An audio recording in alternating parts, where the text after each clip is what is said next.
Thank you, Reese, and welcome to Chicago on a beautiful Labor Day weekend as we kick off the college football season here on ESPN. We're just a few miles up Lakeshore Drive in Evanston, Illinois, on campus at Northwestern. Welcome to college football on ESPN, presented by Cars.com. Today from Ryan Field in Evanston, the number 21 Stanford Cardinal against Northwestern, the Wildcats, as both of these teams open their 2015 season. Stanford has won the toss and will receive.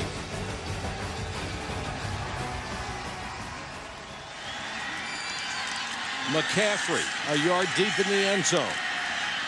And the star running back takes it out to the 24-yard line. Good afternoon, everybody. Mike Patrick, Ed Cunningham. It's great to have you with us. Dr. Jerry Punch will join us shortly. We have an intriguing quarterback matchup for you this afternoon. An accomplished fifth-year senior against a redshirt freshman, very talented, but yet to play his first game. Northwestern really struggled on offense last year, and it wasn't the quarterback. It was the receivers and running backs that were hurt. But Clayton Thorson comes in, highly recruited young man. They really expect a lot out of him. But the game today will go through the hands of Kevin Hogan, the senior quarterback, a guy who struggled a bit early last year, played wonderful at the end of the season. Flag down on the first play, and Kevin Hogan, your starting quarterback for Stanford, 24-8 as a starting quarterback as he followed Andrew Luck. He's an accomplished passer and runner. Behind Luck, 913 yards rushing for his career. And last year at the end of the season, he caught fire. The last 3 games, hit 76% of his passes, and that was #1 in the country. 4-man rush, plenty of time, and to his outstanding tight end Austin Hooper. Had a fumbled exchange in the zone read on the very first play, so they went to 2nd and long, and then there you see Hogan. He just last year, what they talk about here for the quarterback at Stanford is rhythm and balance. It's what they've gone all the way back to the beginning with Jim Harbaugh when David Shaw was an assistant under Harbaugh. You can see there he shuffles up, and excellent accuracy. The game that he played against UCLA, Hogan, last year, was as accurate as I've ever seen a quarterback. The most he missed a throw by was a foot or two. It's a power formation here on 3rd and a long 2. McCaffrey, student body right, cut it back. Got a good block from Daniel Marks, the fullback. Opened up the seam for him, and they've got a first down. Well, we'll take a look at our impact players. Of course, Christian McCaffrey, one of them who flew onto the scene last year at the end of the season, over 7 yards per carry. His dad, Ed, was a great here at Stanford in the NFL. Rollin Stallworth gets his first start of his career as a 5th-year senior. Dean Lowry can be dominant at times at ends, and Nick Van Hoos, a starting corner in a secondary for Northwestern that, I don't know if they'll be tops of the Big Ten, but they're going to be awfully good by the end of the season. This will be a real test for the Stanford passing game, and firing through Dean Lowry out of Rockford, Illinois. Number 12 on the all-time sack list for the Wildcats. That time showed you could play the run. Well, here he is. He's going to come right down inside, a very quick move. The right tackle there, Casey Tucker, has no chance to do it.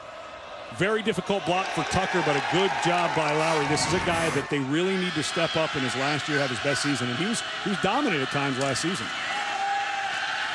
Hogan again with time, and he can spin it.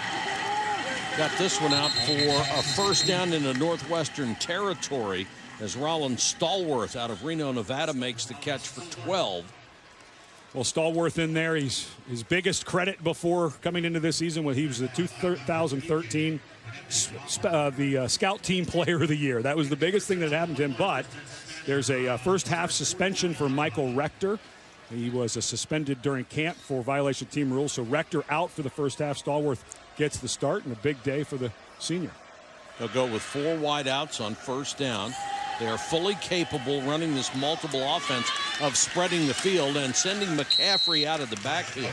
They will flank him out, put him out as a wide receiver, as a flanker. They'll put him in the slot. He's just a multi-talented kid, and they want to get him in space as often as they can. And the problem with Stanford is you've noticed how many spread formations they've run. You mentioned 4 wide receivers a moment ago. Stanford is built to be a physical run, 2-back, 2 tight end type of offense that can also expand out. And when they can take McCaffrey and move him and get him covered by Jalen Prater, you're going to win that every time. And Hogan just looks like he's in command. Now back to the eye with only 1 wide receiver.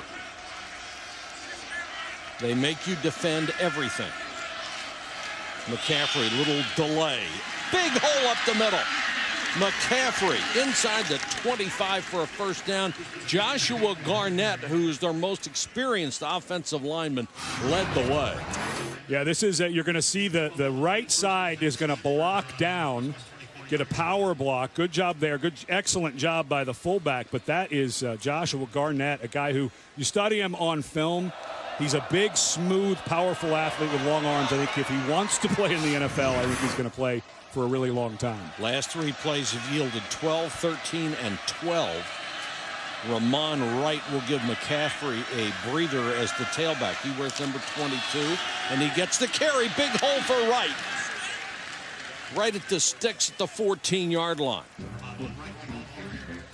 Mentioned the fullback Daniel Marks on the last block. This is a guy who's just, now he's lined up as a wing, but watch the cut block he gets on Adenabo. Just a wonderful job. And Mark's a young man. This is Stanford's becoming kind of O-line U, tight end U. Yes. But the amount of fullbacks that they're putting in the NFL, and they feel like this guy Marks will be the next one to be a NFL guy at that position. Sure looked great there and the play before. Now 5 wide receivers.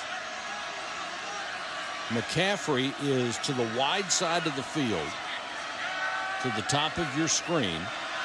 He'll get the throw a little high, trying for a quick flanker screen, but Matthew Harris read it beautifully and came flying up from the corner to make a tackle.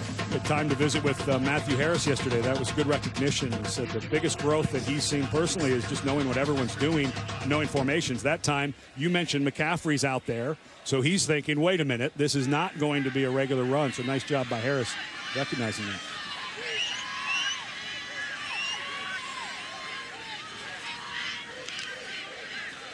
It's a time-consuming drive already inside 10 minutes. McCaffrey back at tailback. They fake it to him, and they'll give it to Owusu on the flanker around, and Northwestern diagnoses it beautifully. It's going to be tough to fool anybody on either one of these ball clubs. Remember, it's Stanford Northwestern. Man, Tyler Lancaster, he's going to come on a stunt, and then watch him chase this down. There's he just beat the guy to the outside. That is just excellent job by an inside defensive tackle. Good run, good tackle. And now you're 3rd and long for Stanford. You're in a throw down with no vertical stretch.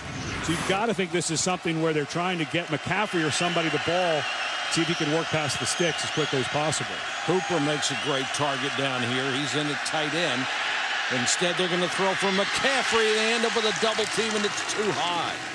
Coming over from his safety spot, Travion Henry, but Anthony Walker, the linebacker, had a man-to-man as he came out. Yeah, they ran an out and up to McCaffrey. That was just terrific coverage by Anthony Walker, the middle linebacker. The safety gets there, but it was pressure, finally. Pressure from the defensive line. We saw good run game play, but that time the defensive line got some pressure and Hogan had to throw it a touch early. Conrad Ukropina is on for the field goal try. Only hit 2 or 4 a year ago, but he's perfect on that one. And Stanford, they probably won't be happy with the result. They only got 3, but boy, what an impressive opening drive. I'm going back to my roots another day, another door, another eye. Surf's up. Beautiful on the shores of Lake Michigan. Here in the North Shore, Northwestern, and Stanford. I think a squirrel could probably catch one of those waves. You ever seen a surfing squirrel? No. Don't really want to. Jake Bailey will kick it away. And Solomon Vault Got a touchdown return a year ago. Trying to duplicate that, takes it up to the 24-yard line. The Northwestern quarterback, Clayton Thorson, making his first career start. Came out of high school in the ESPN 300 as the 7th-ranked quarterback in the country. Threw for almost 3,000 yards and 41 touchdowns in his high school career. Yeah, the last time he got hit in a game, the defensive ends were 5'8", 190 pounds. So things will be a little different against an basically all-new Stanford defense from last year. 9 new starters. So Stanford wondering what they have as well. The tally was the man in motion. This is Justin Jackson, the 1,000-yard rusher from a year ago, who they will count on heavily to help this offense until Clayton Thorson can get his feet under it. And what a difference a year makes. Last year, of course, Northwestern lost their best player in Venrick Mark, a running back right before the season, to a transfer, and this young freshman had to step up and went for over 1,000. Nice job. Trips right, and they'll go to Vitale on the flanker screen. He'll pick up a couple before Callum Baya makes the tackle. And this for Pat Fitzgerald, the head coach at Northwestern. They have so much more speed on offense than they had last year. That 3rd and 5 last year, a lot of times it was a rundown, and they were just afraid to throw it sometimes. They didn't think anybody could get open.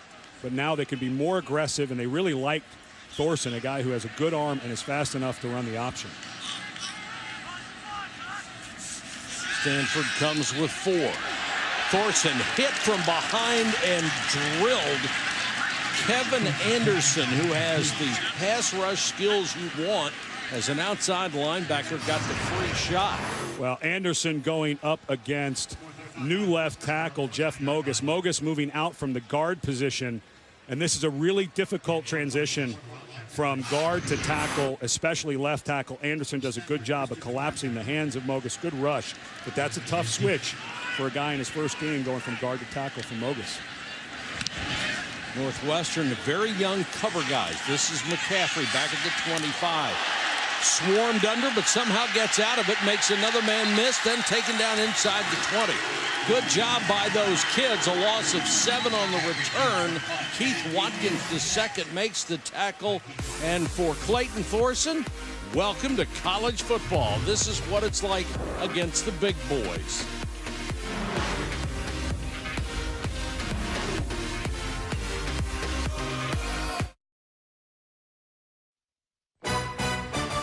ESPN College Football is presented by Cars.com.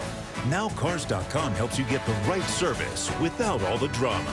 And in part by Dick's Sporting Goods, every season starts at Dick's.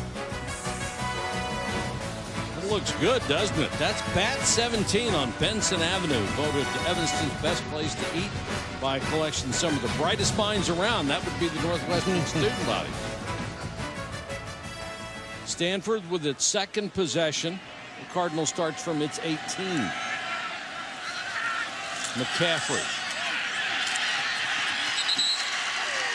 One of the reasons Kevin Hogan struggled last year, there's a flag down in this play. One of the reasons Kevin Hogan struggled a lot last year was something that nobody else knew, and Dr. Jerry Punch. Personal foul, face mask, defense number 51. 15-yard penalty, automatic first down. That's Jalen Prater who gives him a first down, but Jerry Punch knows the reason, and this is a very touching story, isn't it, Doc? Mike, it is. He was trying to struggle with coping with the fact that his father, Jerry, was battling cancer. His dad, a prominent Washington attorney, would die on December 8th. You know, late in the year when Hogan was struggling, there was an open date. He went to see his dad, and his dad said, son, live every day to its fullest. Live every day to its fullest. Don't worry about yesterday or tomorrow. And that's what Kevin Hogan did, and suddenly there was a calm, and his game completely changed.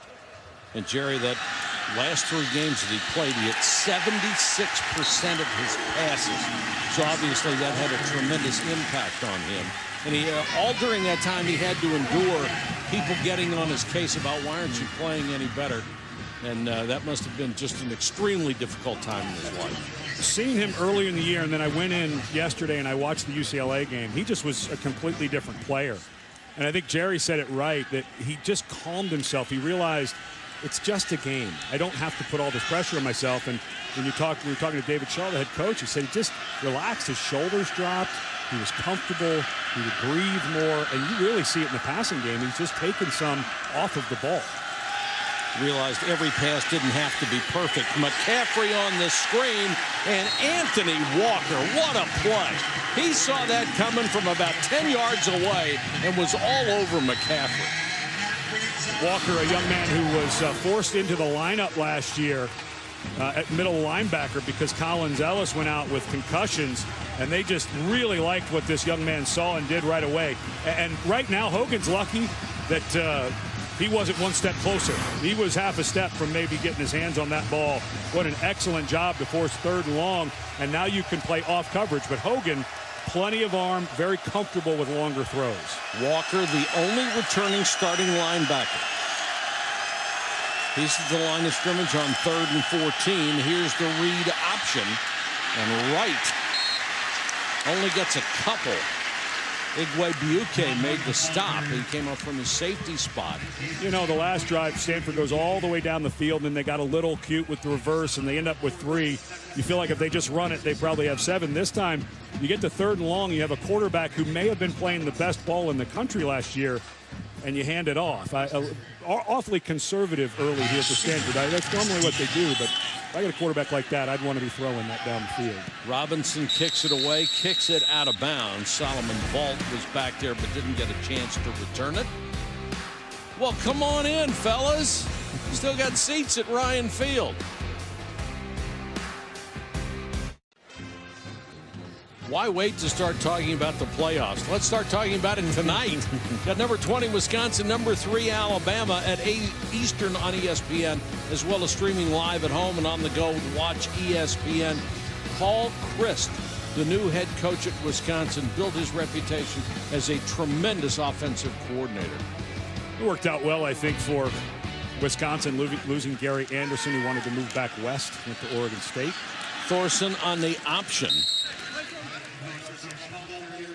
And this is for Thorson something that coming in, he was a highly rated dual threat quarterback, not just a throwing quarterback. 6'4", 6'5", taller guy, but has enough speed, runs in that kind of 4'5", 4'6" range, and this is a nice option that they can keep in the pocket. Rolling and throws to the near side. A very short completion to Christian Jones, who missed all of last year and is a very important part of their passing game. A huge receiver in the slot at 6'3", 230. Second senior year for Jones. Thought he was going to have one last year, hurt his knee.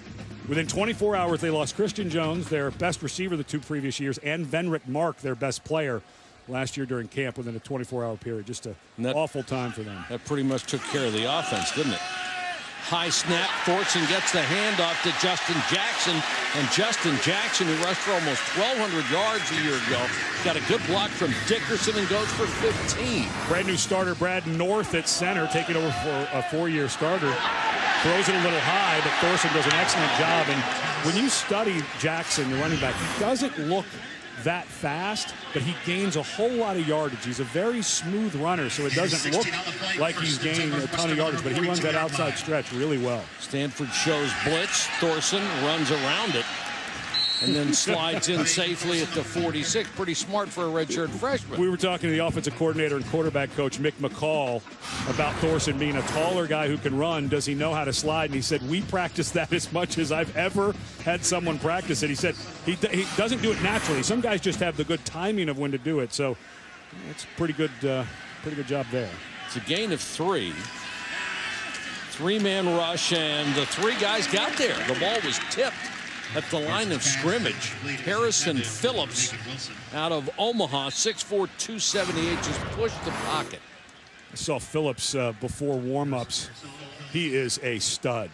Look how much he just shoves the offensive lineman back there. Big, powerful guy, thin waist, looks like he moves very well. So people a little surprised he won a starting role, but you could see why. Good power there. 3rd and 7. 4-man rush this time. Thorson throws underneath and got it complete to Christian Jones. He was the leading receiver in 2012, the leading receiver in 2013. They can't do much without his shoe. His shoe came off after this catch. But for Trevor Siemian, the starter last year, you just didn't have this throw. You didn't have a guy that could get that open 7 yards down the field. What a nice relief it is, and a good deal that they've got a young quarterback that can get it to him. Sort of settle the nerves for Thorson, and he hands to Justin Jackson. He's on all the running back lists for awards at the end of the season, the Maxwell Trophy, the Doug Walker Award. When you're getting blocking like this at the point of attack, I mean, that's just a blow-up by the right guard. And right tackle Shane Mers and Eric Olson just blew them up. And you get a running game going and able to spread it, this can be very dangerous. This is Warren Long getting a chance to run the ball. He is triple teamed and taken down a couple of yards shy of a first down. Blake Martinez in on the stop. Led this team in tackles a year ago with over 100. A lot of people wanted Stanford and talking to them, and this was their only starter. Blake Martinez was their only true starter coming back. And in talking to some of the defensive coaches and David Shaw, they feel good about the talent, but one of the best defenses in the country last year, you lose almost every starter. And right now, Northwestern getting a little rhythm going. Jackson again, big hole this time, first down and more. Jackson inside the 20. He has a first down. Shane Mertz led the way. Elijah Holder had to make the tackle after a gain of 19. This is an impressive Northwestern drive. And they're going hurry up. Thornton gives to Jackson again. And the Northwestern offensive line, Ed, is winning the battle. And we'll go back a play. Watch Mertz as he pulls around. He's the biggest guy on the team, 6'8", 320, in there mostly because Matt Frazier, who was expected to start, as a staph infection. But Mertz, they ran the exact same play on the next down. Good play calling, and they've got this defense on their heels. Remember, early start for Stanford, 9 o'clock West Coast time start, and this defense looks a little gassed. Solomon Vaught was the man in motion. He's the new running back. Thorson to the end zone, almost intercepted.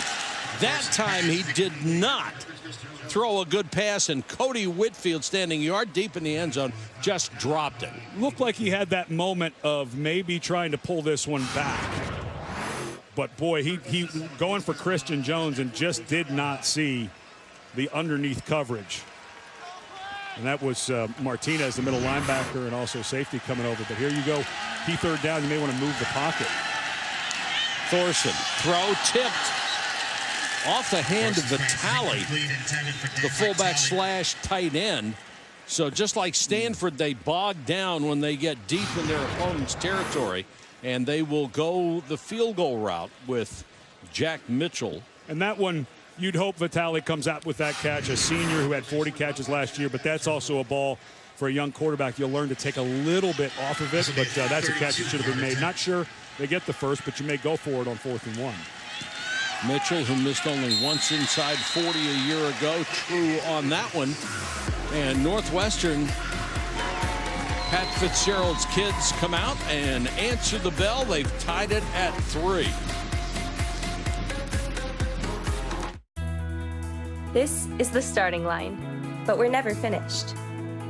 Because our journeys lead to where science connects with art, and journalism collides with code, and food supply meets market forces.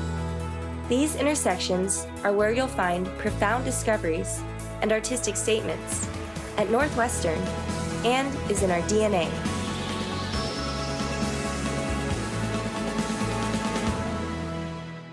Lead 14-0. Mike, Ed, back to you guys.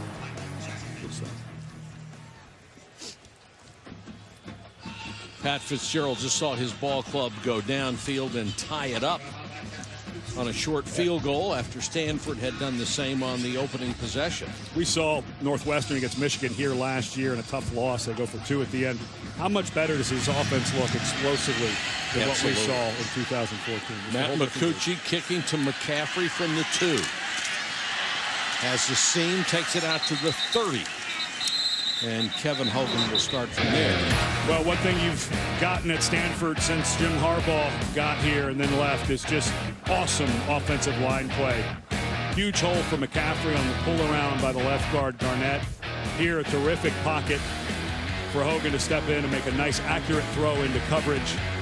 And this is where Stanford has become the reason they've gotten into being a top 10 program year in and year out. Had a little slip last year. Was this offensive line, and talking to David Shaw, when Jim Harbaugh got there, that's what they went after. You can get offensive linemen who want a great education. It's usually the highest GPA on the team, and they went out and got the best guys they could. Now they're an NFL factory, so it's an easy sell to these guys. And I'm not pandering to former offensive linemen here, but you know as well as anybody else, that's where it starts. If you don't have an offensive line, you can't win. It sets the toughness of your team, especially in practice, when you do inside run drills. If it's a tough physical group, your defense they have to get better, and they will. Plus, it allows you to do, if you're good on the offensive line, you can do anything you want. If you watch Stanford, they're a spread team. They'll pack you in. They'll run inside run with a lead back. They'll run screens. They can do everything because the offensive line can do it all. They're packed in this time with a 7-man front. Straight ahead handoff to Ramon Wright, the senior. Leading rusher a year ago, 601 yards. The ground game was not that powerful. It really is staggering how much better the offense got and how much better Kevin Hogan got. And Doc Bunch just told the story about he'd held the news that his father was dying of cancer, did Hogan, but when he went for his final visit was told to relax, take every day as you can. And this offense has really followed that leader.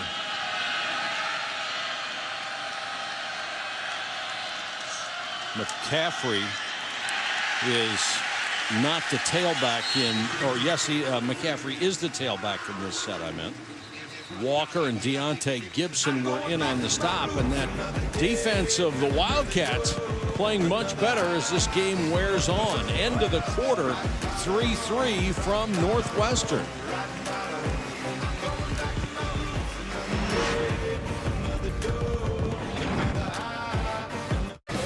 Welcome back to college football on ESPN, presented by Cars.com. Now, you don't see this very often, tailgating and fixing breakfast. Breakfast. Now, Stanford, they need breakfast. Their wake-up call was what this morning? Pretty early. 4:40 West Coast time.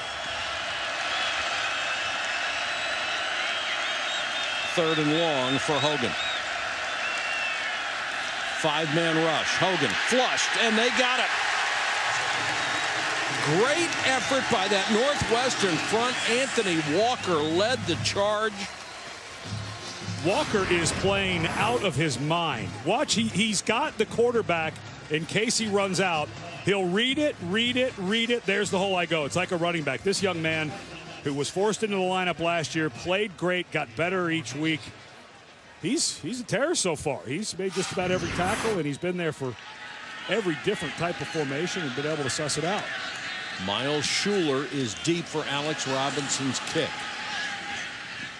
Kicks it out of bounds inside the 30-yard line.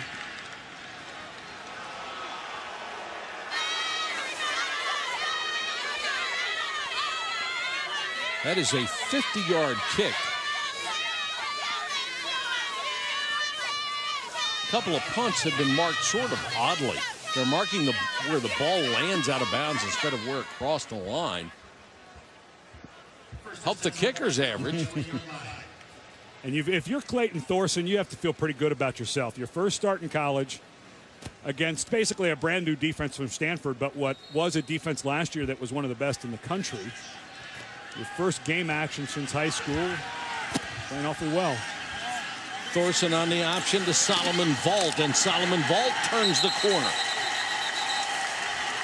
Had 20 carries a year ago. He's a good receiver coming out of the backfield, and he's got some quickness. And Cody Whitfield, who father Bob was a great player here, now playing safety. He got up a little slow from that. He was working his left arm. You can see him over on the hash covering the slot, but he's one of the few veteran guys they have in that secondary. Don't want to lose him.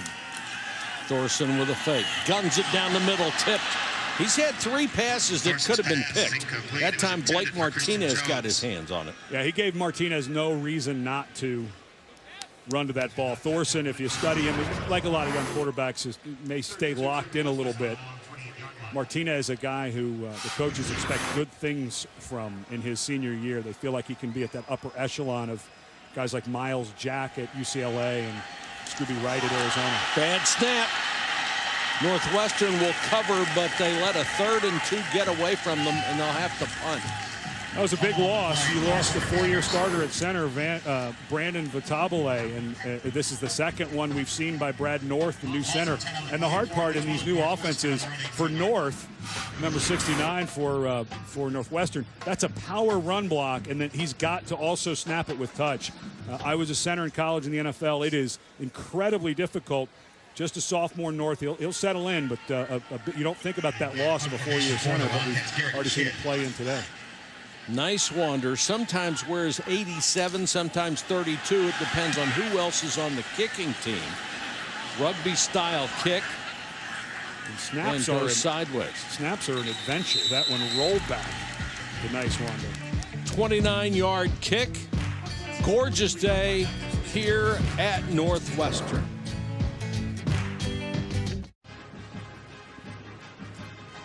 Welcome back to Northwestern. Can Ohio State make it 2 national championships in a row as they start against Virginia Tech?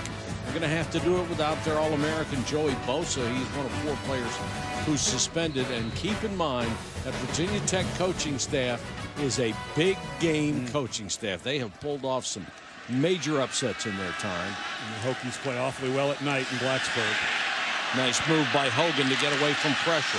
Room to run, throws instead and incomplete. Oh, you want that back if you're a senior quarterback. You don't want to miss that throw. Excellent job bailing out on the miss by Drew Smith, who came free off the edge. And Stallworth was open. Yeah, and it looked like Hogan maybe rushed this just a touch as he threw it, but this is a 17-yard gain. Just missed it by a little bit.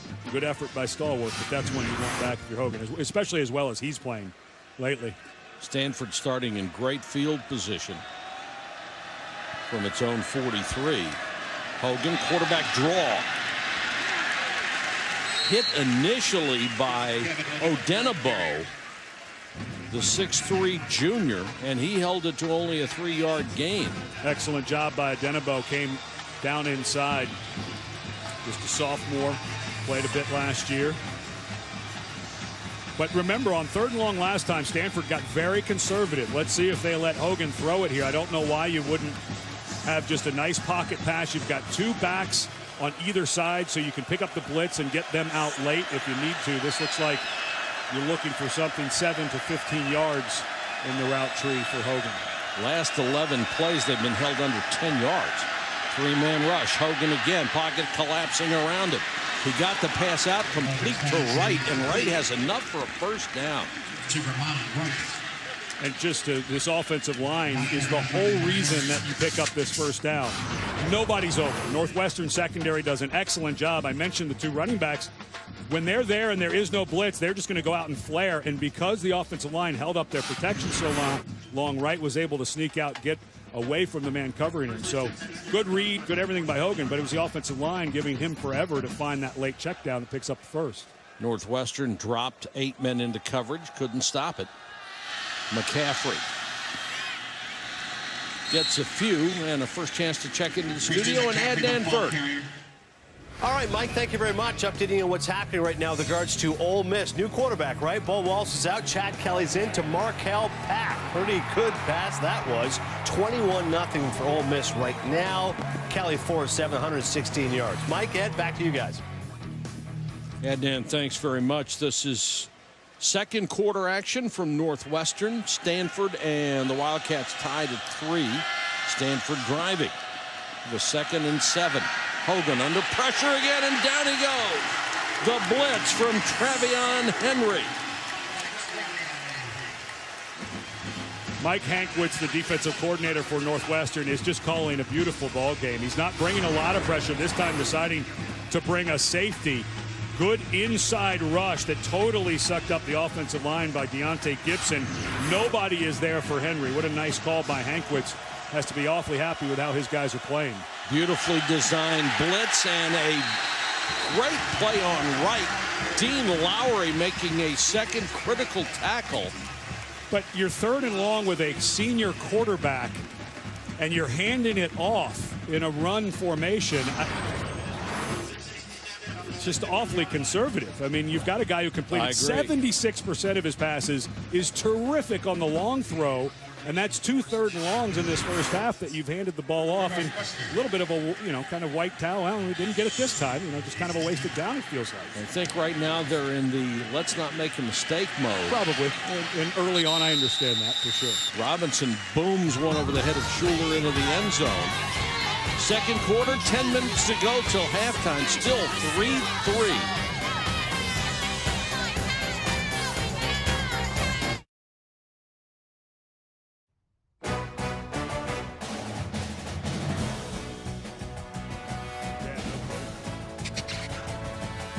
Although our guy Anthony Walker.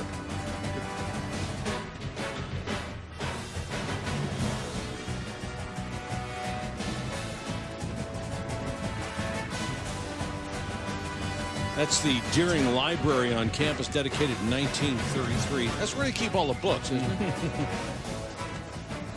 Beautiful piece of architecture. You sure that's not Hogwarts? Northwestern, after forcing another punt, starts from its own 20-yard line. Jackson, the running back behind Clayton Thorson. Read option. Thorson keeps, gets a block on the outside, and picks up 10. Vitale really sealed off the end. And for Stanford, who's getting pushed around a little bit, it looks like they're going to lose Harrison Phillips. Mentioned earlier, young man won the starting job, but he came off with a left leg injury. He's really hobbled. They don't have a whole lot of depth on that front. Option to this side. Jackson on the toss, cuts it back. He's drilled as he got across the 35. Callum Bailey knocked him down. Good clean tackle there on the quarterback. Defensive end, but Northwestern they're starting to get some rhythm offensively. Now you've got guys from Stanford on a front that had to replace every starter. Now you're starting to lose some guys on that starting line. You've got to worry about the depth.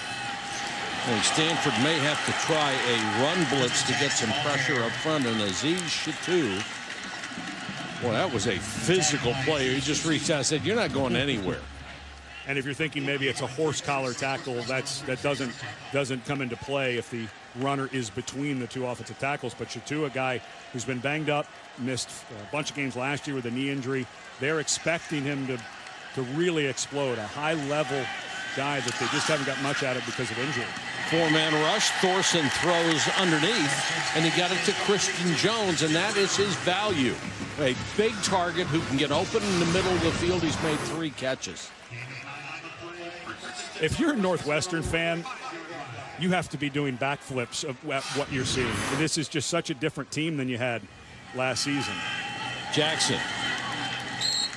Justin Jackson, the ball carrier. For more on Jones, here's Jerry Punch. Guys, until today, Christian Jones had not played on the football field since Thanksgiving of 2013. ACL tear, repair, rehab. Got it tweaked a little bit in the spring. They say he's not 100%, but because he didn't have the full reps in fall camp, but he's making a difference today. Boy, he sure is. And Jerry, if you take away the leading receiver from 2012 and 2013, it leaves a gaping hole in your offensive scheme. And there was nobody to replace him at that spot. No, and he's coming off on 3rd and 5, that inside receiver kind of spot you'd think he'd be there, which makes me feel like bringing a little bigger body in this might be an option type of run. Got Warren Long in as the tailback, number 13. Instead, they go out in the flat, and this will be an interesting spot. Was he out of bounds? No, they give him a great spot on that. As he extended the ball, Dallas Lloyd, the converted quarterback, was the man who knocked him out of bounds. What a terrific play call. You brought in the bigger body Dickerson for the receiver. What a great stretch that time by Dickerson to get the first down, but he runs out like he's running across the formation like it's going to be a run play and slips into the flat. Good play call. Quarterback keeper. Thorson will get about 3, taken down by Callum Bailey again. It's out of Matthew, North Carolina. Northwestern's been impressive, haven't they? Really impressive. And, when we came last year, and it was just a disaster, a season for them. But they were talking about Thorson already. They said, we've got a guy that is highly recruited. You never know how good they're going to be, but we really think he has a chance to be special. They feel like he's kind of like a Mike Kafka. Bigger than Mike, but if you remember the brilliant career Kafka had. The tally, that's going to be ruled incomplete as the pass was low. Northwestern 5-7 a year ago. They missed 2 straight bowl games until then. Pat Fitzgerald had a streak of bowl games that went all the way back to 2007. You know, on 3rd and 7, you don't have to get this all. This place of the field, you're outside of field goal range unless you pick up 10 or 15 yards. So I would think you're thinking about 4 downs here. Maybe a draw. You don't have to get it all here. I think you get 5 or 6, you're definitely going to go for it. Solomon Vault, the new tailback, quarterback, keeper. He's got the first down and more. Thorson off to the races. Touchdown, Clayton Thorson, 42 yards. How about that?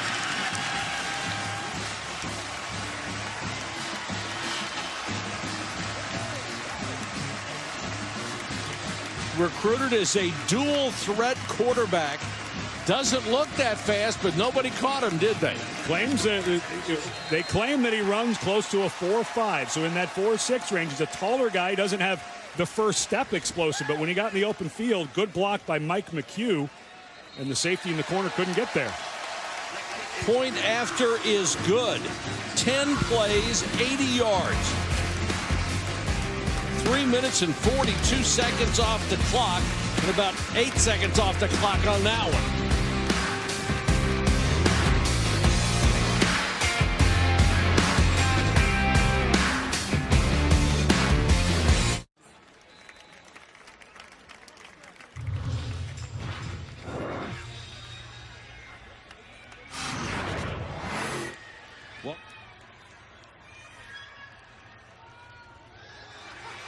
Take a look at that last touchdown play. Well, this is where guys who have not seen a bunch of ball, this is Jordan Perez, just a second-year player.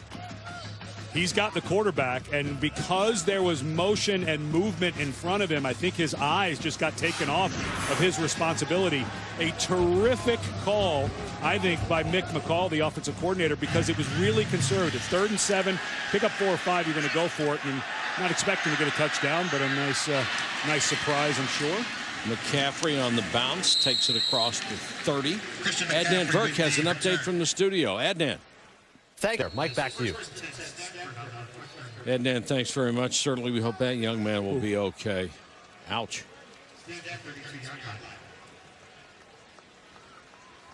Well, now Stanford in a position they didn't expect to be in, trailing Northwestern by 7. Came in as almost a 2-touchdown favorite. I don't think any of our viewers or anybody expected this. Hogan goes to work, throws underneath and complete.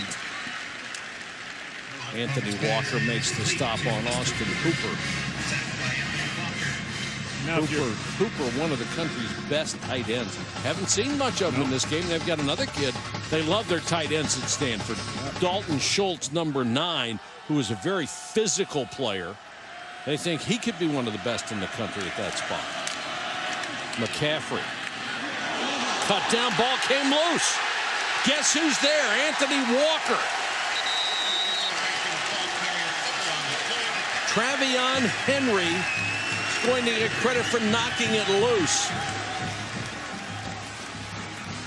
Great hit by Drew Smith, who came in. I think he helped knock it loose as well.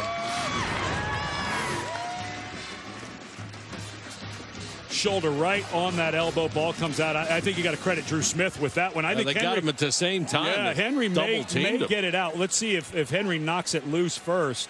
But boy, what a terrific tackle by Drew Smith. And there's Walker, just balanced and feeling good at that middle backer spot. This is a throwback looking for the quarterback, and Thorson short-armed it. Yes, he did. He saw the safety coming.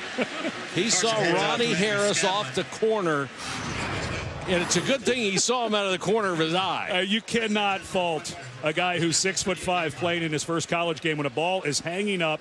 It was not there. They go for the throw, for the throwback, and you cannot blame him. If I'm the offensive coordinator, I say, that's probably a good one not to go up and make a play on. You'd have been cut in half. high snap that's going to mess up the timing of the play, and Justin Jackson goes down. Well, you can just see Ronnie Harris saying, hey, don't come out here with that stuff. Yeah, Andrew Scanlon, the receiver who lofted it up there. Stanford did a terrific job. They had the backside post, which was what they were trying to get. The longer throw covered, and then they had the quarterback coming out covered as well. So come back to play another day, young man. Good call. 3rd and 12 now. Can Northwestern take advantage of this turnover? Thorson running for his life and was trying to set up a screen to Solomon Vault. And a mental error, I believe, by Stanford's defensive front. It looked like they were in the neutral zone. Offside, defense number 17. Holy 5-yard cow, what a penalty. break. Yeah, Replay 3rd down. You go from 4th down outside of field goal range, so Northwestern's probably going to have to go for it. Now you give them a 3rd, and we'll call it still a little long, 7.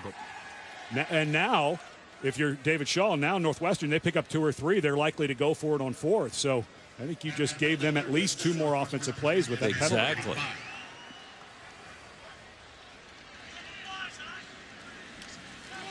Draw play, Jackson. Swallowed up immediately by Callum Bailly, who's having a heck of a game from that outside linebacker spot. And you're right on the edge of Jack Mitchell, the kicker's territory. They're not very comfortable at this, so this is why Northwestern's going to go for it here. And if with Thorson, the way he can run, the way I'm not sure I want him sitting in the pocket necessarily, but Stanford with only 3 down linemen, maybe you do leave him in the pocket. If they're not bringing a blitz. From here, it would have been 52 into the breeze. Is that a catch? It is. The catch made it to 26-yard line by Christian Jones. Stanford did bring 5, so they did bring pressure in this offensive line, which struggled last year. Just had a really rough year. Did an excellent job, and that was a nice job by Thorson. Came back to his 3rd read, and now we're going to get a review to see if that was an actual catch. We get multiple looks at this. Now, the ball can touch the ground. The ball can touch the ground. The question becomes, through the process of the catch, if the ground's not there, could he finish it? That's close. As he goes down, watch to see if that ball moves when it touches the ground. Let it roll. It's allowed to touch the ground. That's not. It's if the ground helps him make the catch. That is so close. It's got to be indisputable video evidence. Remember, that's the thing here. And the call on the field is a catch. So how do you overturn that? I mean, the ball's moving a little bit as it touches the ground. I have to be honest, I think this is a really tough decision for the replay booth. After review, the ruling on the field is confirmed. 1st down. Yeah. It's just the call on the field is so important because then the burden of evidence is on. You have to prove the other case, and you can't do it. Well, when it's that close. They actually confirmed it, which means they agreed with the call. So they said, yeah, it was a good call and very close. The ball's allowed to touch the ground, but if they determine the ball helps finish the catch, then it's incomplete. And that time, it did look to me like Jones would have made the catch, so I think it was the right confirmation. 3:45 and counting 1st half. Northwestern surprising Stanford. Jackson end around. You know, I don't know how much you need to do that down here. You've got a little bit of a run game going. You've got an option game going. There have been some questionable play calls. You got a broken face mask here for Blake Martinez. It looks like the buckles on the top broke off. Jelani Roberts got the toss on that end around. It cost him 5 yards. Everything else is working. Trick plays can get you in a lot of trouble. Draw, Thorson. Solid tackle by Brennan Scarlett, who transferred from Cal. They said he was the best defensive lineman at Cal, has a year of eligibility remaining. So they've got him on the field. His brother, Cameron, a freshman running back. And that's Brad North, the center that's had a couple of shaky snaps down, and they may have to get down to J.B. Butler, a freshman.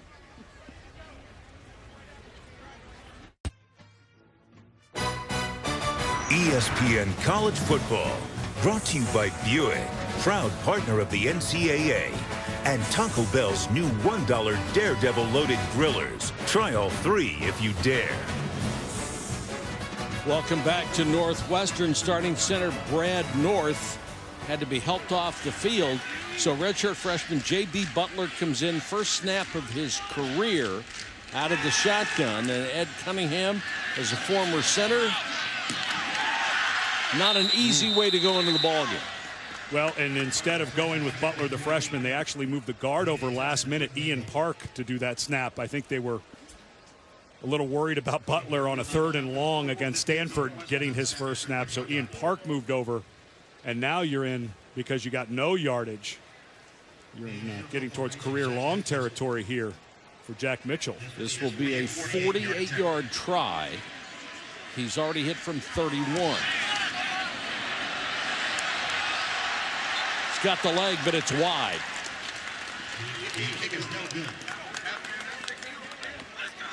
And now for today's Aflac trivia question. David Shaw, Stanford coach, one of 3 to lead the team to a BCS Bowl in each of his first 3 seasons as a head coach. Who are the other 2? You might get one. You're not going to get the other one. Mike Bellotti and Butch Davis. Neither. Those are my 2 guesses. Congratulations, you missed. Colleagues of ours now, by the way. Yes. Well, Larry's coaching again, but excuse me, Butch Davis is on with us. So is Mike Bellotti. Stanford now 2:35 to go in the half. Can they get something going on offense again? Rollins Stallworth makes the grab. Have all your timeouts, but you do want to go quickly, so you see the hurry up here by Stanford. You don't want to burn too much time. You got a lot of field to go, and you don't want to have to rely on the timeouts until the end if you can. Outside of the one drive, Northwestern has done a great job against this offense, and an offense that features Kevin Hogan, a 5th-year senior and if at you're quarterback. And if you're Northwestern here on 3rd down, I'm not sure you use one of your remaining timeouts, but you've got to start thinking a little aggressively if you're Northwestern, too. Don't get caught off guard here. You're the one in the lead. Keep your foot on the gas.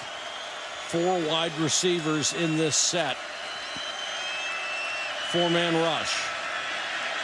Hogan under pressure throws, and it looked like a catch at the 49-yard line. Francis Owusu, and an official comes in late and said no grab. Dean Lowry was putting the pressure on Hogan. And now, because of the incomplete pass, the clock stops before 4th down. Yeah, that ball came loose. You could see the left hand come off. They're very different than what you saw with Christian Jones a moment ago. And look at this, 3 timeouts for Northwestern, a minute 38. They have a true redshirt freshman quarterback. I'm not sure how risky they will get, but you have tons of time. The college game, of course, clock stops out of bounds and for 1st down. So Robinson to kick to Schuler. Angles it toward the sideline again, and Schuler fumbles the ball out of bounds at about the 17-yard line. A 46-yard kick. A chance to check in with Adnan Virk. All right, Mike, thank you very much. Coming up in the Lexus halftime report, we know the Heisman's won on day 1, right? Nick Chubb, fantastic for Georgia. 2 touchdowns so far. Highlights from around college football. Plus, Joey Galloway and Danny Cannell with newcomers to keep an eye on not only today, but the rest of the season. A couple of quarterbacks you'll want to know their names. All that more coming up. Lexus halftime report. Mike, Ed, back to you guys. Yeah, Dan, thanks so much. We'll be watching. Clayton Thorson's a name to know. Yes, it is. He's playing well. It's a great name, isn't it? Yes, it is. Jackson to the outside. Gets out of bounds to stop the clock. Kevin Palma, number 44, dragged him out. Well, now this gets interesting. If I'm Stanford, I'm sitting on this timeout. Just got a break because the running back went out of bounds. If you're going to run it, you want your running back staying in bounds. I think the idea here for Northwestern, and I understand it with a young quarterback, let's not make a mistake. If we get out to the 40 or so, maybe we take some shots. But Stanford, I think, has to start thinking about those 3 timeouts, try to get the ball back for their senior quarterback. Clock's running, 1:12 and counting. I can see why you wouldn't call it here on the 3rd down. If they pick it up, it would have been a waste. No, I think you should have called the timeout. You've just burned another 20 seconds off of this thing. Yeah, if I'm Northwestern, I'm in no hurry to run this play, and a little surprised if Stanford uses none of these timeouts. This is just an awfully conservative to save some time for their offense to try to force a punt at least. Thorson almost had it picked. Threw it off target, intended for Vitale. Now he's made some great plays, but he has been very fortunate on throws that could have been picked. And really, for Stanford, with the incomplete pass on first, you wouldn't call a timeout after a first down. You called second and third with this many timeouts, but they get a little break now if they can get a stop after this one and start using those timeouts.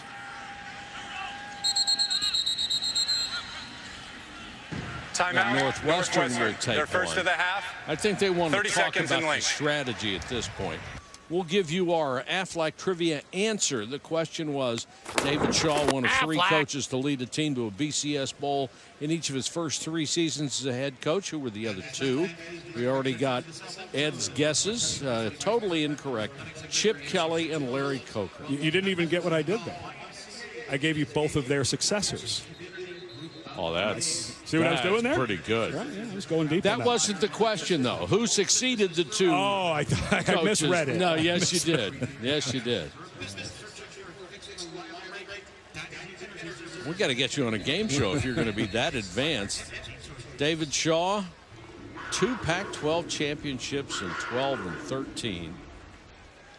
And he succeeded Jim Harbaugh. I think it's great that Harbaugh's back in college coaching. He's good for the game.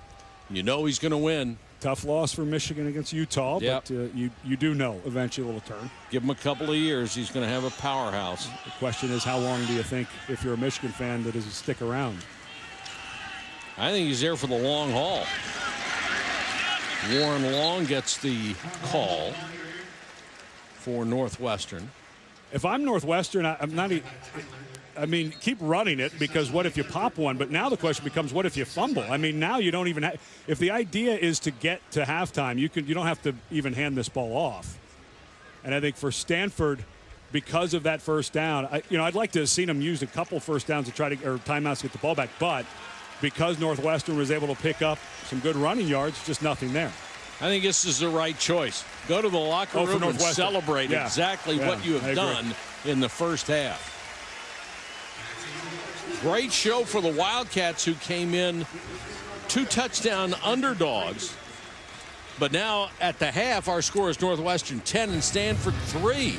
And we send you to Adnan Virk for the Lexus halftime report. I'm going back to my roots. Another day, another door, another high, another door. Rock bottom, rock bottom, rock bottom. I'm going back to my roots. Another day, another door, another high, another door.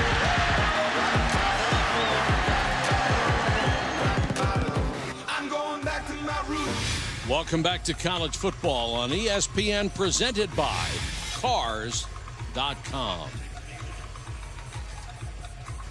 10-3 after the first half. Stanford, big favorite coming into play at Northwestern. And I would have to say, so far after the first half, Northwestern has shown to be the better football team. Stanford's played really conservatively at times, which they always have, so not a big surprise. But the fact that offensively they've been able to do what they can do has been a little shocking. Northwestern last year was not good offensively. Stanford, one of the best in the country, of course, replacing almost every starter. Doesn't look like those starters have quite figured it out yet. And a beautiful kickoff goes out of the end zone. They'll start from the 20. Now let's take a look at today's AT&T strong performance. That was a strong start by Clayton Thorson, his first start in college. Conservative call on 3rd and 7. They went with a quarterback draw, but sometimes you take those conservative calls to the house. And the defense for Northwestern, some people think it might be the best defense that Pat Fitzgerald has had in his 10 years here. Certainly Anthony Walker having a monster game. Drew Smith causes a fumble. Walker made the tackle before, and then he picks up the fumble there. It's been a heck of a defensive performance for Northwestern so far. Thorson running the option, gets it to Solomon Volter as a flag down, however. I think they're going to get Christian Jones. for holding. Holding, offense number 14. 10-yard penalty. There it is. Replay, first down. Do you know how I knew it was Christian Jones? Because as soon as the play was over and the flag was down, he said, "I didn't do that." That's how you know right away. They got the edge a little bit. Jones, a bigger guy at 225 pounds, legally using his hands there to hold on to Stanford defender, and that's why they were able to get the edge. Big penalty, though. Think about get that first down run, get some momentum, and now you're at 1st and 20.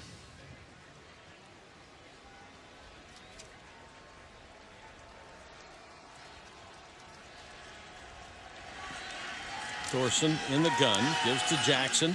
Makes one man miss, cuts it back, picks up about 8 yards. What a nice fake. Looked like Kevin Palmer just left with nothing but air to tackle. That was a heck of a move. And one of the things when we were talking to Justin Jackson yesterday, his second year, had to play probably earlier than he thought last year, but just feeling more comfortable, seeing things better. Very calm in that move. Jackson. Palmer makes the stop this time. It's possible. Let me get to the next play. Good way to do it. Yeah. And what a good job by Northwestern after the big penalty, cutting it down into a 3rd and 7, which has been makeable for them. And this is that down and distance where they ran the quarterback draw last time. Stanford comes with a 6-man rush. They don't get there, but he felt the pressure anyway and threw it short of Christian Jones as he was cutting toward the outside. It's the first time we really see Aziz Shatu getting some pressure, a guy that they expect great things out of. He's battled a bunch of injuries, got a little pressure there. So good start for Stanford defense. We'll see if their offense can get something going. Nice Wander will come on to kick to McCaffrey, who waits at the 28. Nice Wander last year only had 5 kicks for 36 yards. Won the punting job in camp. This is not a good kick. Short end over in rugby style. Doesn't get much of a roll. Will die at the 32-yard line. The contenders in the National League Central clash.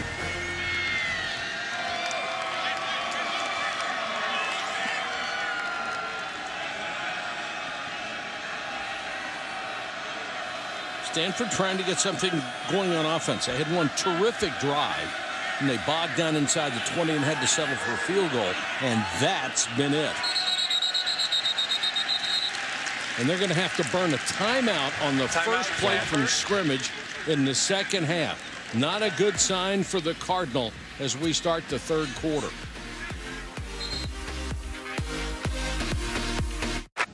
You can stream every game of ESPN College Football live at home or on the go. Simply download the Watch ESPN app or visit watchespn.com.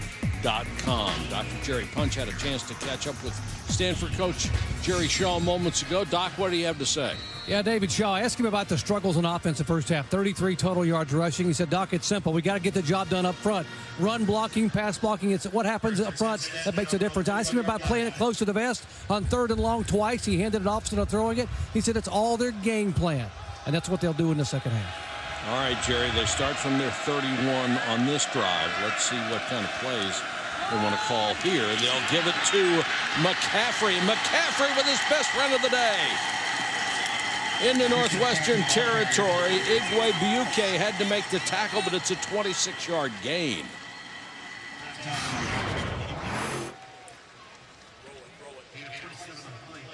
Linebackers, they blitzed to the wrong side. They had a linebacker blitz. They left that side wide open. Both Walker and Queiro were blitzing over to their right. The run was going to the other right, their left, and they vacated a huge hole. Power I formation. McCaffrey gets about 4.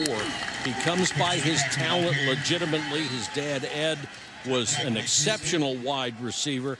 His mother, Lisa, was an outstanding college soccer player. His grandfather won the silver medal in the 100-yard dash in the Olympics, so he's got some genes working for him. Apparently 5 of his siblings are now in Cirque du Soleil. Not true. That would be cool. No, but an interesting thought. Hogan rifles this one in there, and The receiver wants a flag, not going to get it. It's Austin Hooper, the tight end. He thought he was interfered with. Looked like a pretty good hit from Buquet. Now the officials call when a receiver gets hit right about the same time as the ball, and we'll see if Hooper's able to hang on to this. We're watching it in slow motion.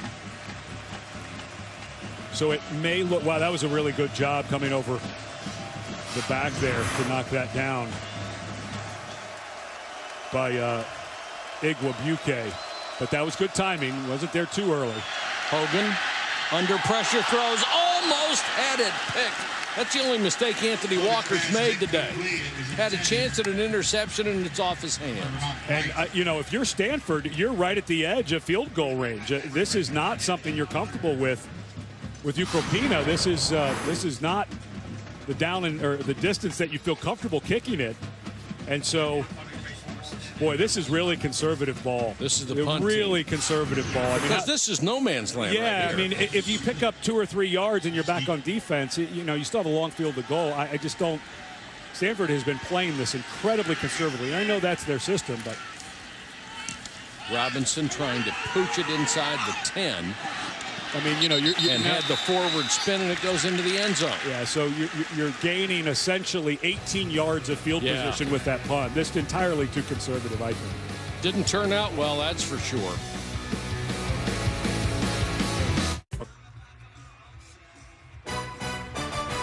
ESPN College Football, brought to you by Dick's Sporting Goods. Every season starts at Dick's. And Toyota. Let's go places. Beautiful skyline of Chicago. And we are on the north shore of Lake Michigan, on campus at Northwestern, while the Wildcats trying to surprise Stanford here. 10-3, they take over at their 20.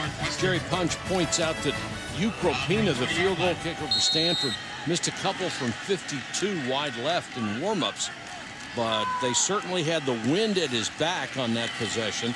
They could have run a 4th down play and gone for it. Instead, they choose to punt, pick up only 18 net yards.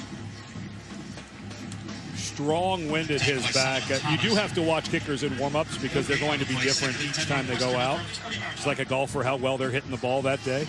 But there was a strong tailwind, and also just the conservative call to punt it. You're just not gaining a whole bunch. Jackson puts his shoulder down and drags a couple of tacklers with him.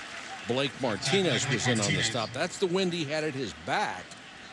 And that could come into play. 5, maybe 10 yards. Yeah, and that'll come into play maybe, you know, towards the end of the game. Northwestern now into the wind in the 3rd quarter. They will flip. So if this comes down to a long field goal to tie or win it at the end in regulation, that wind looks like it may play a big factor. Pretty strong right to left. 3rd and 4 for Clayton Thorson. Rush in his face. He gets it underneath and complete for a 1st down. Miles Brewer out of Long Branch, New Jersey, a transfer from Rutgers. Was a pretty good slot receiver with his quickness. Has enough for the 1st down. That's Brennan Scarlett right into the middle there. Good job by the quarterback. Young quarterback, able to step in, knew the pressure was coming. Good accurate throw. Warren Long, nothing doing. The Stanford stands tall, and it's Brennan Scarlett again. You mentioned the graduate transfer from Cal. It's kind of a tough one for Cal to take. Their best defensive lineman decides to transfer to Stanford. Of course, Stanford and Cal of big game fame. Well, you know, academics had nothing to do with it. Yeah. Pretty good at both places. Blitz coming, quarterback draw. There's a flag down. But that graduate transfer rule has really played a big deal in college football. Yes, it has. Offside, defense number 15, lined up in the neutral zone. 5-yard penalty, replay 2nd down. Jerry Punch has more on Northwestern's situation at center. What do you have, Doc? Yeah, Mike, Brad North, left ankle, questionable coming back. They've moved Ian Park from guard to center, and he went out in the 1st half himself with an ankle sprain. He's been retaped in the left ankle. He's subbing for North. All right, thanks, Jerry. Here's Long. Stanford trying to rip the ball out. It'll be 3rd and long. Warren Long out of Union City, California, only had 30 carries a year ago and rushed for 123 yards. And there's Brad North making his first start. What a bummer that he get hurt in the first game. Good to see him with his pads on. Hope that it's not too long term to park one of the guys to mix in there in the middle. Get a nice block that time, and the snaps have been very clean since he's been in there at center.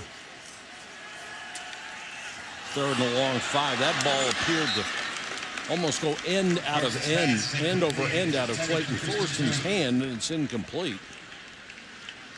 Not sure that ball didn't get tipped. May have. As Thorson was releasing it, because that was certainly looked like they had it, but maybe. In punt formation for the Wildcats. Right there, Brendan Scarlett again. Yeah. 3 really good defensive efforts in a row for that young man. Good athlete. Another guy we were talking about too, and all the injuries he's been through. That guy's never really had a fully healthy season. Was never able to play in the big game against Stanford. Nice wonder. Floats that one up there. Fair catch made it to the 29-yard line. 33-yard kick. No return.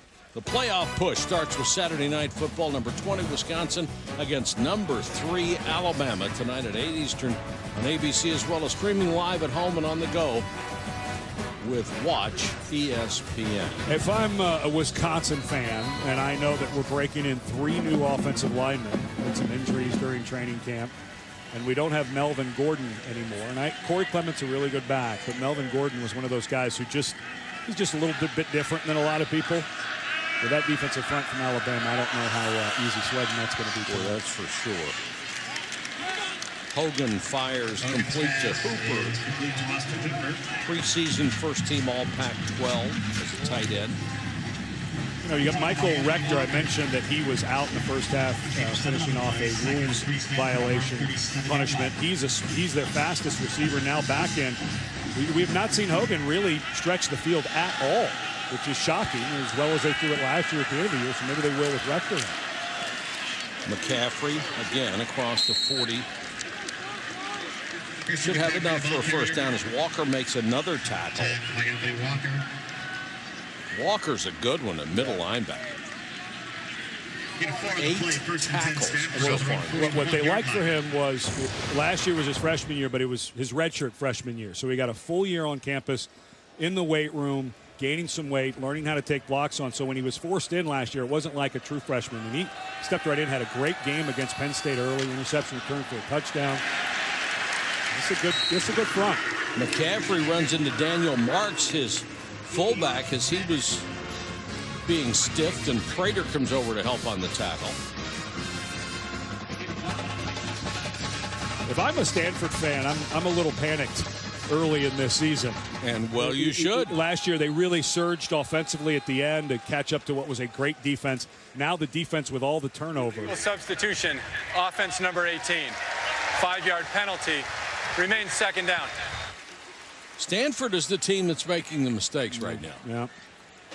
A couple defensive offsides that helped drives for Stanford, but if I'm a Stanford fan, I'm saying, wait a minute. The offense was supposed to be a juggernaut this year, 35, 40 points a game, and here we are playing Northwestern, who has a good front. I don't want to take that away from them, but if you're a Stanford fan, you're saying, well, what happens when we play USC? What happens when we play Oregon? What happens against those guys? To the sideline, that looks like it's out of bounds. Rector made the catch, but the momentum of his leap took him across the sideline. He's a big target at 6'1", 189 out of Gig Harbor, Washington. Just a little off by Hogan. He's just not quite as sharp. Well, he hasn't been able to get in a rhythm, but now here you are on that 3rd and long again. Let's see if they go conservative and run the ball, or if they allow Hogan to get one down the field. With Rector in the game and that speed, I'd be shocked if they don't. He's only thrown for 61 yards in this game. Here comes more pressure. Hogan gets away, throws on the run, and a beautiful defensive play right at the end. Nick Van Hoos, all Big Ten second team. Great closing speed and got a hand on it. Hogan had to reload to throw this, and it gave Van Hoos time to get there. Good pressure up the middle by Northwestern, and you see that ball, not quite a tight spiral, was there a little slower than you'd want it to be, and Van Hoos gets in there and knocks it away. Excellent job, but it was the scramble A little bit of a reload and a wobbly ball that got it there late. So Robinson has to come on to punt again. Schuler is deep, standing inside his own 25-yard line. Beautiful kick by Robinson. Drives Schuler all the way back to the 12. No blocking to speak of. Gets back to the 18-yard line after a 52-yard boomer. And Northwestern will start deep in its own territory.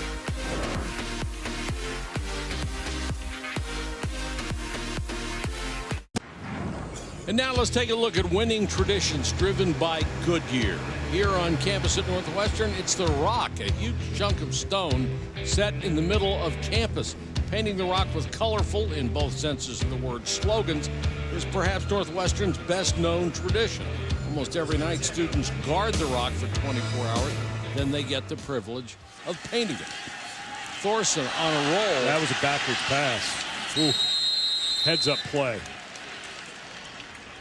Beautifully defensed as well. Yeah, Austin Carr. That was a really heads-up play by Austin Carr, the wide receiver. This was a backwards pass, and Carr, very heads-up, was over there blocking, able to pick it up. But for Carr to know right here that I better go get this ball, that's a bright ball player, because if Stanford picks that up, how much does that change the game? Cody Whitfield nearly had a spectacular Offside, play. defense number 90 in the neutral zone with contact. 5-yard penalty, still second down. Isn't that 3 times on for the that? defensive line? Yep. Ouch. And Randy Hart, the longtime defensive line coach. I was talking to him before the game. He was at the University of Washington when I was there, and he said this is the first time in my 46 years of coaching, 46, that I had 0 returning starters on my group. Jackson cuts it outside. Cuts it outside again, making people miss. Justin Jackson, but there is a flag down. Back at the 20-yard line.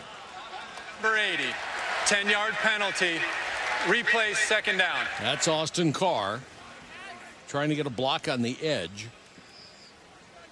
So he just gave back that great play of recovering the backwards pass. This is a guy, Austin Carr, who maybe had the best camp of anybody. There it is, yep. And just not quite letting go of Terrence Alexander soon enough. Good call. When they see that jersey stretch, that's an easy call. The Carr had a terrific camp. Really great route runner, good hands. 19 Northwestern. 2nd and 19. They'll give it off to Solomon. Vault breaks a tackle. There have been several of those, these hard-running Northwestern running backs.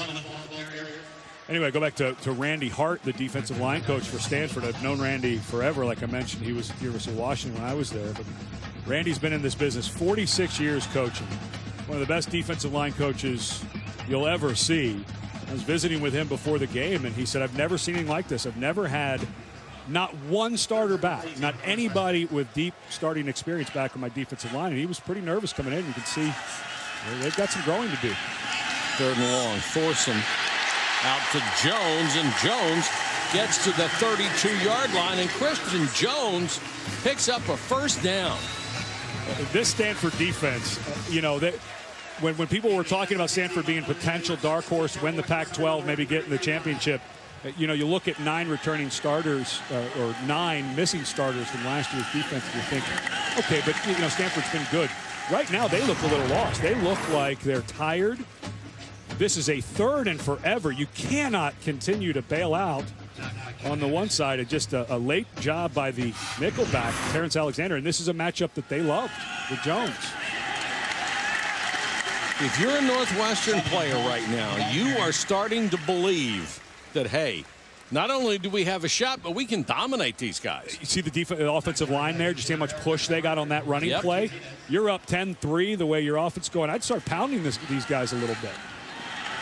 This time, they get back maybe to the line of scrimmage. Solomon Vault swallowed up by Anderson.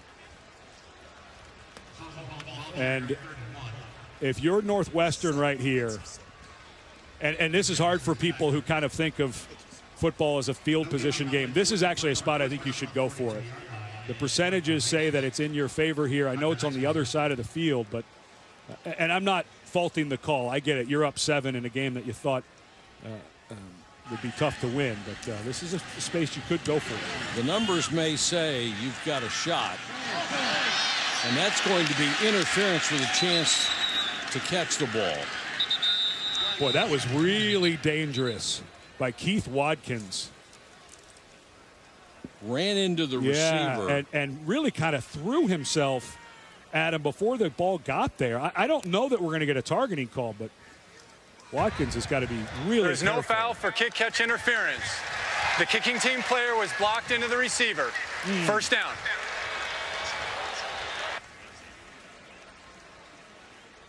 While we can, let's check into the studio. We'll get this call.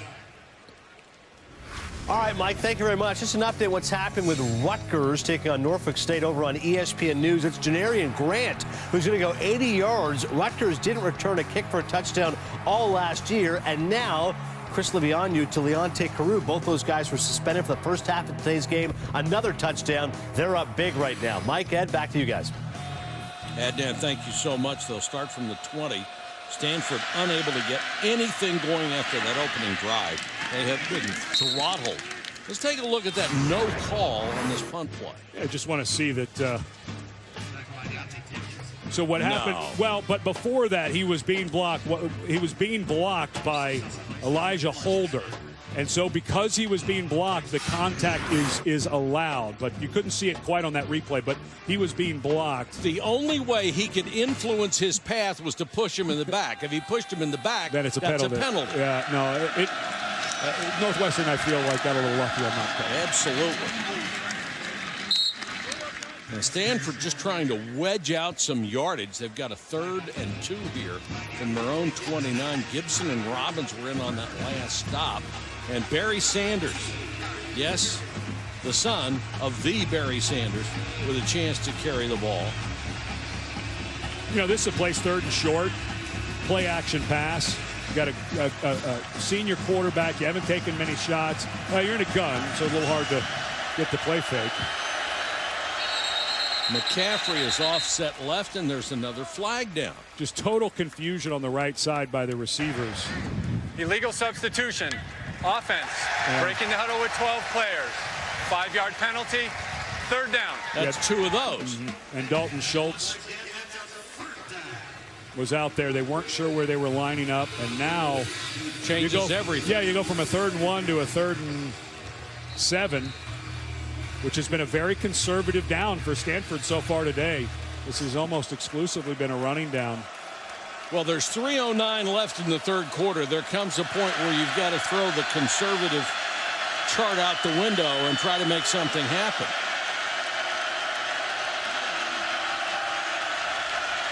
Blitz coming. They don't get there. Ball's thrown up, out of bounds. Cooper made the catch at the sideline, but couldn't get a foot down, and that ball floated for a long time off the hand of Kevin Hogan. Yeah, it wasn't a good throw. It looked like it may have come out funny from his hand. Right when he let it go, the ball looked like it already started to wobble. And when you throw that corner, it's a really hard timing route. And that ball was thrown a little bit late, it hung, and then it actually got out of bounds. So not quite the crisp nature of passer that we saw last year at the end of the season for Hogan yet, but I think it's also very conservative play calling, maybe not quite in a rhythm yet. Hunters have been extremely active today. That ball's out of bounds. They've had some problems with spotting the ball on punts. And that one's out of bounds to the 37-yard line. I think they had a bad mark on that one as well. The Buckeyes start their title defense on Monday night against the Hokies of Virginia Tech, 8 o'clock Eastern, streaming live at home on the go. Watch ESPN. Now let's take a look at this week's AP rankings, brought to you by Goodyear, the defending national champions, on top of the opening rankings. TCU had a tough time with Minnesota. And I think Minnesota, you look at the West and the way Northwestern's playing now, I think the West is going to be a jumbled mess. Got to figure Northwestern, if they can continue playing like this and improve. There is no real standout team in the West. I think you've got to look at Wisconsin and Minnesota. And with Northwestern coming back, there's just going to be a few teams. Iowa might get in that mix, but I'm not sure there's anybody in the West who you're thinking is going to run away with it. But Minnesota, awfully good on defense the other night. And Trevon Boykin not quite looking Heisman ready. Played well enough to win. And now every tick off the clock becomes important for Northwestern, nursing this 7-point lead. North back in at center. Thorson on the keeper. That was the one big play they had in this game, but not this time as he stopped by Aziz Shitu.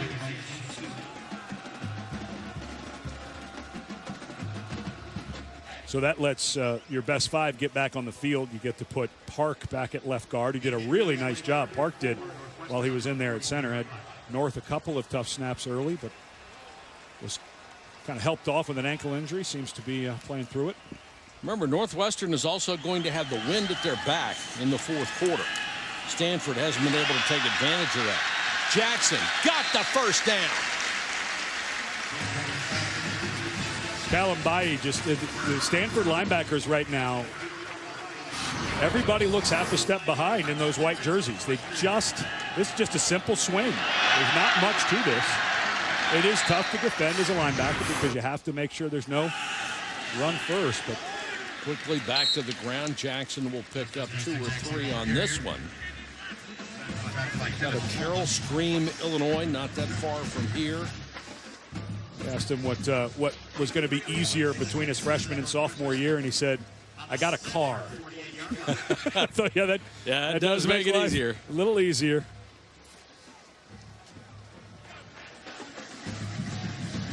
He had the 5th best rushing average in the Power 5 conferences for freshmen a year ago. Averaged 98.9 yards a game when they were having trouble throwing the ball, so you know how good he is. And blocking people. Yes. Straight up the middle goes Warren Long after he cut it back long inside the 40-yard line. It's another Northwestern first down. Watch the left guard, Ian Park. Just a dominating block on Solomon Thomas. Just bodied him up, moved him 4 yards off the line of scrimmage. That's what you expect to see from the Stanford offensive line, not from Northwestern. And this game is... And the Wildcats do not have to snap the ball. They're going to let the third quarter run out, and they will get a standing ovation as they go to the sideline, and they've earned that. This game is just against anything you would have thought coming into it. If you studied coming into the season, you knew Northwestern was going to be better. Maybe not this good, but Stanford just does not look like they're in any rhythm at all. And right now, Stanford in trouble, down 10-3, and Northwestern is driving again.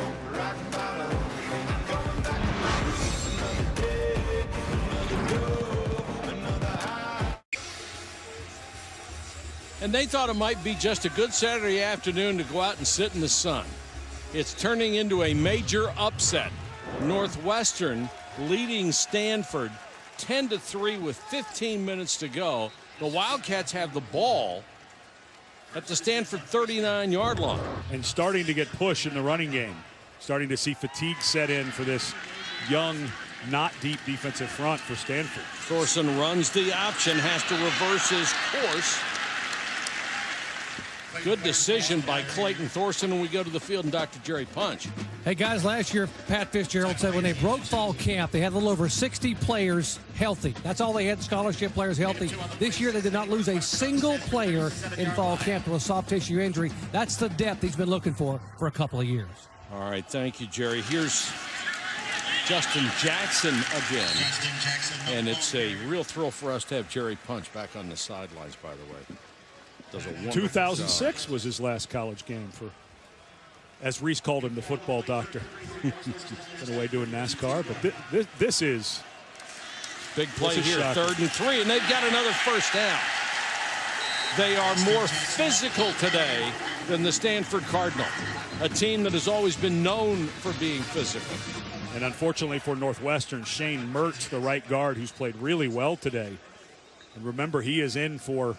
They don't quite have the depth because Matt Frazier, who's the strongest player in the team, another guard, is out with an infection that hasn't cleared up. They expect him back, but this offensive line is just starting to bend these guys back. And it looked like Aziz Shitu is also injured for the Cardinal.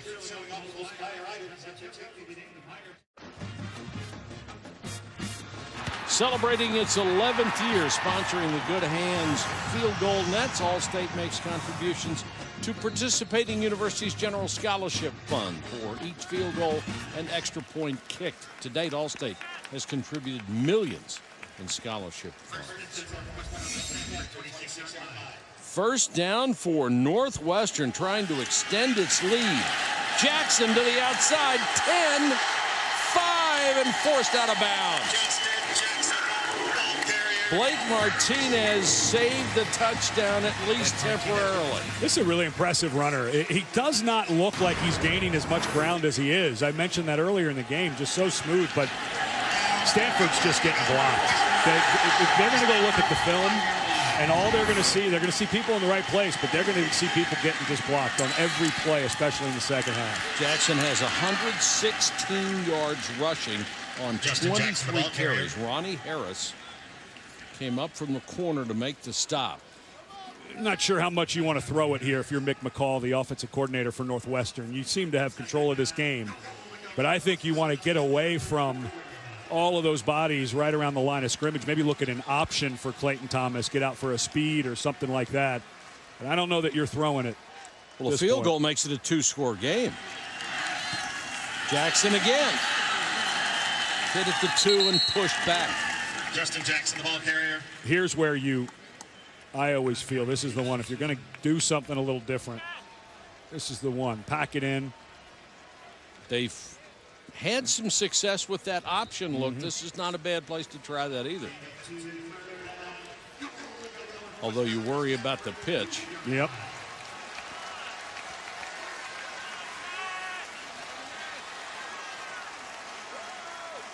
Sure, I don't know if I want to run this between the tackles if I'm Northwestern. Certainly picking it on 4th. Jackson, Thorson keeps. Throws to the end zone, almost picked again. How dangerous was that? Every time they have thrown the ball into the end zone, it has been virtually up for grabs. You've got to, this is when you go to your quarterback and say, look, we're calling you can run this, or just throw it away, but don't force it back inside. Do not force this ball, and that ball was forced. He had to throw it back across his body. That's one to grow on for a young quarterback. You don't want to throw that ball. That ball was not going to fit in anywhere. Mitchell now. He's 1 for 2, made it from 31, missed from 48. This to make it a 2-score game, and he drills it through. Basically an extra point. And Pat Fitzgerald has watched his underdog Wildcats take a 13-3 lead.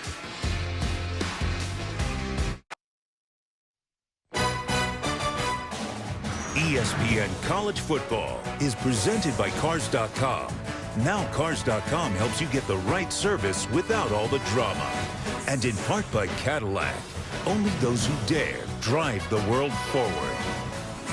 Dearborn Observatory on campus, originally built 127 years ago in 1888.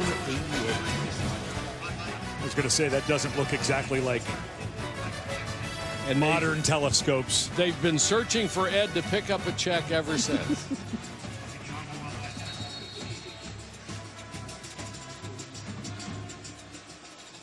This is a stunning opening game for Northwestern. McCaffrey driven 9 yards deep. He'll start from there. We check in with Adnan Burke. Adnan. All right, Mike, thank you very much. Another update for you here from our studios. Youngstown State taking on Pitt. This is Evante Maddox. A little bit shaky at first, but once he finds his way, he is off to the races. Also, James Conner has 2 touchdowns, although he has left the game with an apparent knee injury. Pitt right now, the healthy lead against Youngstown State over on E3, 24-13 at the half. Mike? Adnan, thank you. This has become a dominant performance. Look at the total yards, 289 to 140. Ed, they are just overpowering. And only 40 offensive snaps for Stanford. And we've talked about this Northwestern defense, how much better they are, how much fresher they are than their counterparts from Stanford, who look just worn out. Hogan's really got to get it going. And what you have, Kajusti made that catch. And what you have to think about if you're Stanford, you mentioned they're down 2 scores now, 12-15 left in the fourth quarter. The way Northwestern has been able to control the clock and run the ball, I don't know how much time you want to waste. Clock running again, college football, except when you're inside of 1 minute. The clock stops when it's set for the ready after out of bounds. So let's see how much clock is ticking away and see how much time it takes Stanford to get their offense going. Kajus could be a factor here. He's coming off of an off-season ankle injury, but he's a very good wide receiver. Hogan steps up. And right in the arms of Michael Rector. His speed got him open, but his hands betrayed him. Nice throw by Hogan. Coverage there by Igwebuike. But it's one of those, the ball hangs in the air forever, and you talk to receivers who say, not a great spiral. Most receivers say they'd rather catch a ball that isn't quite a clean spiral. But the mistake there, letting that ball come all the way down to the body. You got to get it away from your body a little bit. Some guys just don't quite have the natural hands. But I'm not sure Rector scores, but he probably does, and we have a whole different game all of a sudden. And instead, we're back to 2nd and 10.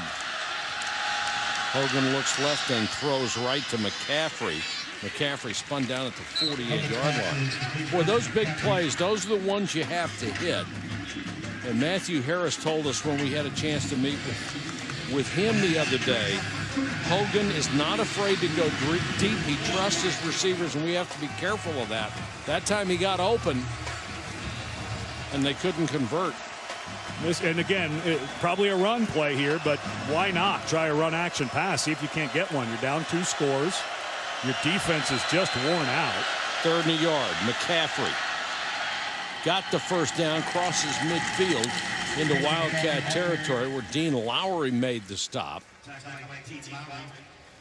Mentioned earlier, Christian's father, Ed, was a star at Stanford, went on to win 3 Super Bowls with the Denver Broncos. What a great receiver he was. Tall, rangy. 2 scores down, not too early to look at the clock. 10:44 and counting.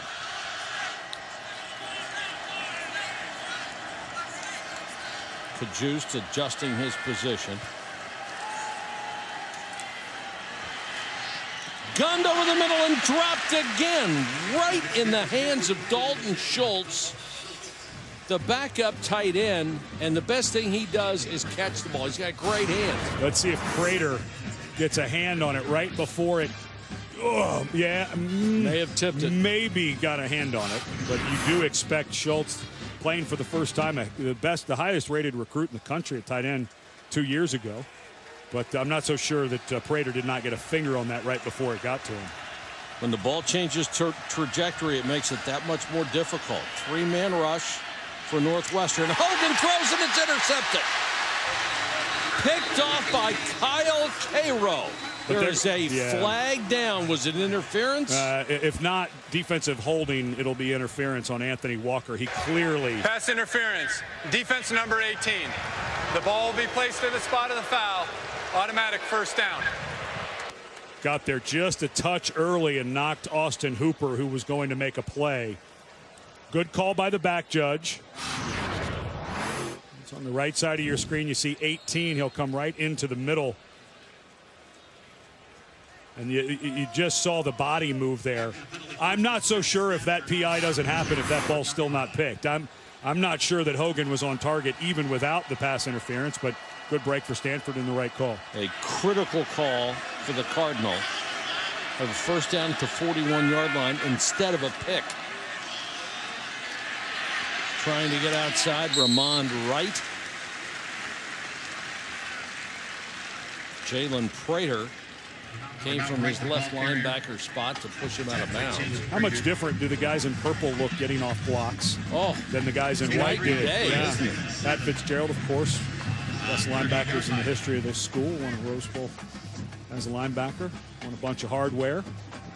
And he mentioned at halftime to Jerry Punch how happy, and that's defense coordinator Mike Hankwitz, how happy they were with their first game tackling.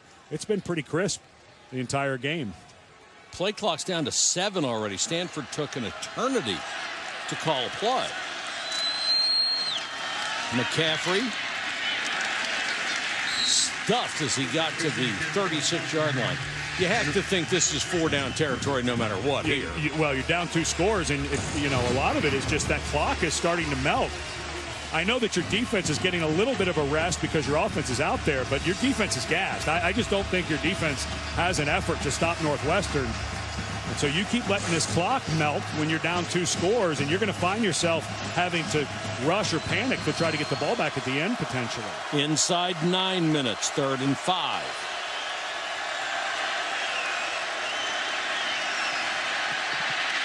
Hogan throws, almost intercepted by Walker.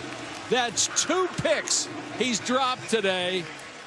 And I'm not sure he doesn't walk in with that one, because there was pressure. So the offensive line and Hogan were knocked down, and it's the pressure that I think makes the throw. Hogan just fell away from that. He tried to do a jump throw. Instead of stepping into pressure, you could see him switch his feet. That made the ball come out a little softer. Gibson, good pressure. He would have high-stepped all the way. This could be the ball game right here. 4th and 5. Got to let Hogan throw it. You got 2 receivers to the top. Looks like you may work that side. No safety help. 4-man rush. Good protection. Throws underneath. Has enough for the first down. A perfect strike to Rector. Nice job by Hogan that time. Looked over to the left and came back to Hector. This is what you need your senior quarterback to do. We call something that's going to be open. You got to hit it, and give Rector some credit. He was the guy who dropped the long throw. So good throw and catch to pick up the first down, because I agree, Mike, you don't pick that up, this ball game's probably over. Especially the way Northwestern's been able to control the ground game and burn the clock. Hogan has McCaffrey beside him and 4 wide receivers. Hogan deep and incomplete. Intended for his tight end, Greg Tabuada, out of Atlanta, Georgia. Another big tight end, and that's what they recruit. Guys are 6'5", 240, 250 who can run. Yeah, and he just missed Tabuada. This has not been what we saw earlier. You can see that ball was high from the start, thrown flat, didn't have any air on it. And this just is not quite the same Kevin Hogan we saw at the end of last season. Shred Maryland in the Foster Farms Bowl, shred UCLA, one of the better defenses in the conference. Yeah, he's only 50% today, 12 out of 24. Good time here, and Hogan throws again. That ball may be out of bounds, and it is. I'm not sure, though, that Anthony Walker, once again, the middle linebacker, playing a great game for Northwestern, gets a little pressure. I'm not sure that this ball wasn't tipped. Nope. But that's another inaccurate throw. You throw it that far out of bounds, you're not giving your guy a chance to make the You're catch. right, and that's 3 or 4 of those. Yeah. And now if you're Stanford, remember you're down a touchdown and a field goal, so you don't have to necessarily have a touchdown here. So I don't know that it's not going to be 4-down territory necessarily. 3rd and 10. That ball tipped a little bit as it came out, and it's going to be about 4 yards shy of the first down. It was complete to Schultz. Igwe Biuke made the tackle. It would be about 38 yards from here into a breeze. Ukropina will come on to try the field goal. This would make it a 1-score game. Otherwise, Stanford in a world of hurt.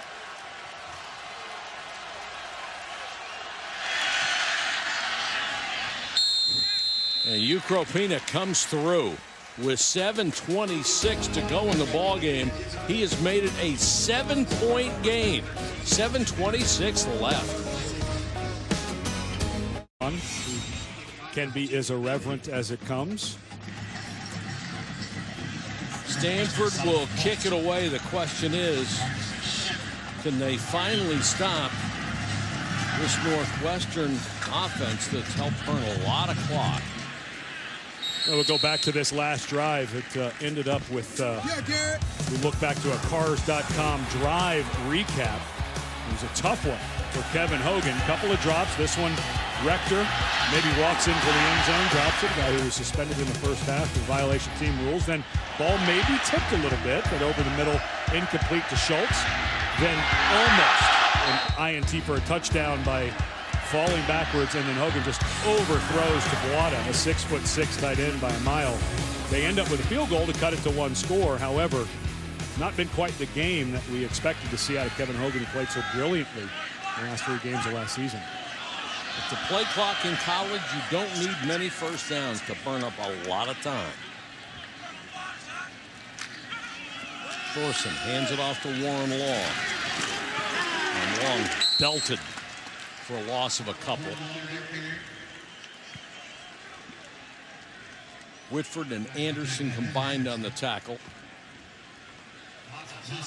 Now, how conservative are you going to be if you're Northwestern? pretty conservative, but 7 points. Stanford at times has been able to move the ball when they kind of focus in. Blitz coming. Allen with the, or Warren Long with the carry again. Gets the yardage back that he lost. Aziz Shitu made the tackle. It's going to be 3rd and about 8. Yeah, I think after that throw on the 3rd down, could have done it. Where Thorson almost did the pick, I think that sealed the fate. I think here, be shocked if it's anything other than a really simple throw right in front of him. Solomon Vault is the tailback, number 4, to the left of Clayton Thorson. Straight back to throw. Floats it for the sideline. Handsome man, and it's caught over there by Schuler. Miles Schuler. That was a nice throw by Thorson. 25 yards. And Thorson, one thing I noticed studying the practice film from camp was he throws the ball on time. And this ball, he threw it right on rhythm. Excellent throw. Schuler gave himself space on the sideline. And what a safe throw. You throw that fade, that almost never gets intercepted. So a good call by Mick McCall to go with a conservative, and then players execute it. We go inside 6 minutes with Justin Jackson on the carry. If you're a Northwestern player right now, you can taste it, can't you? And what's great for them is their offensive line has played so well. That's just something they didn't have last year. Guys were hurt. They didn't have any speed on the outside. 217 rushing yards against a defense that was, again, 9 guys more last year for Stanford, but was one of the best in the country. This is just a head scratcher. Jackson again. Big hole. Jackson, 1st down at the 36. Stanford, 3 more chances to run the ball and burn the clock. Stanford's defense looks like the scout team right now. They just can't get off the block. It literally looks like you're watching the first team offense against a bunch of young guys giving them a look. I have not seen a white jersey strike, throw, and get off a block since about middle of the 2nd quarter. This is quite impressive for Northwestern, and I'd be a little shocked if I were a Stanford fan. Blitz coming, and they'll throw the flanker screen. Got it out to McHugh. I think for Stanford, obviously a super early start. What'd you say their wake-up time was? 4:40? 4:40. West Coast time. Well, they've looked like it, and I think they came out and played a much better team. There's no way if you're a Stanford player, and you've been playing in the Pac-12 against Oregon and USC and those guys, there's no way you watched Northwestern last year and thought, we're going to be okay. Yeah, you you're absolutely right. And you're just seeing a totally different team.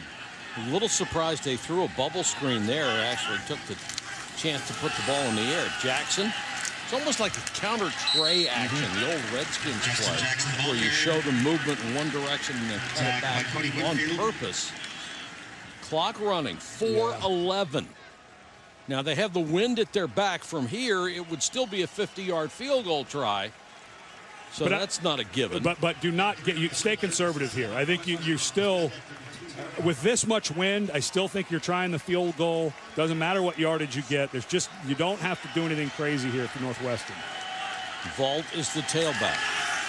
Thorson to throw. They like that deep out. This one to the goal line and incomplete. I love the call. Same one they hit on the throw before. Don't throw it in the middle of the field. Don't throw it a place where you can get interception. Good coverage by Ronnie Harris. He was right there. Didn't go for the fake. That is excellent coverage by Harris. Took over as the starter at the end of last year. Really we kind of listed him as a starter last year / backup, but this is... So this can be the game right here. Stanford rushing guys on and off the field. They weren't sure if they were going to try the field goal or not. 49-yard attempt with the win. And he got it. Hunter Nicewander. What a clutch kick. Excuse me, Jack Mitchell. I said Nicewander. Yeah, don't give it to the punter, Mike. No. And this would have been good from 49.5. Jack Mitchell, a career long to give his team a 2-score lead. before this afternoon's game, Stanford was being talked about as a team that might have a shot at a national championship, being in the Final Four, if things went their way. Things are not going their way. Yeah, I don't know how this loss. I mean, if they went undefeated and won the Pac-12, maybe, they'd likely get in. They could use but boy, that's a big run from McCaffrey, and they won't get it. He's spun down at the 28-yard line. Well, the playoff push already starts. Wisconsin and number 3 Alabama tonight at 8 Eastern on ABC, as well as streaming live at home and on the go with Watch ESPN. And right off the top of my head, I would think number 5 is the lowest ranking Alabama has had to start a year forever. They just reload. Well, we'll see. They haven't told us who the quarterback's going to be. And I know that worked out okay last year. Yeah, you think he'll be a good player? Well, they've got a pretty good offensive line and a great running back and suffocating defense, so I think they'll be all right. Pretty much tells you it's not going to be a problem as Kajus makes a catch, but only about 4 or 5 yards. And Northwestern will be happy to give you every 4 and 5 yard catch you want. And for Stanford, obviously conserving a ton of clock. They've already used one of those timeouts. Remember when they came back from a break and couldn't get the play in. So they're down 1 timeout. But down 10 on this drive. You don't want to waste a bunch of time. If you can't, you don't want to wait. You may have to get the field goal, and then if you need to, get that onside kick. But, it's a tough spot to be in. Clock running again, 2:54. Throw underneath to McCaffrey. He's knocked out of bounds. The clock won't stop because he was not going forward when he was forced out of bounds. So they're going to have to hustle back to the line of scrimmage. They're going to have to call some stretch throws. I mean, you're down 2 scores, and every throw has been within 4 yards of the line of scrimmage with a guy who was really good on the long ball last year. And down goes Hogan. You are going to have to get outside of your comfort zone, whether you want to or not, and that's Adenabo.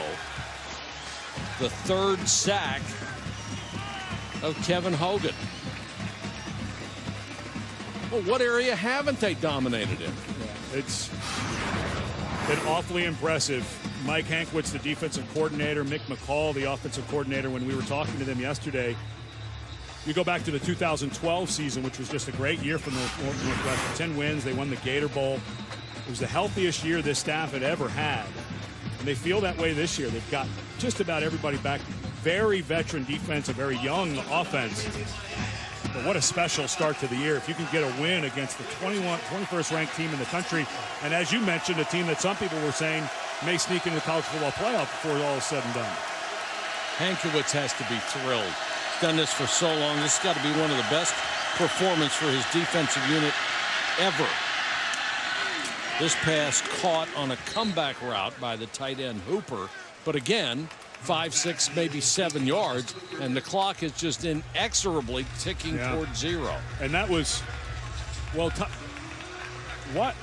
Okay. I mean, it's before 4th down. I thought Northwestern took the timeout before. I'm a little confused why Stanford would have taken that timeout when you're down to 2 timeouts and you need another possession.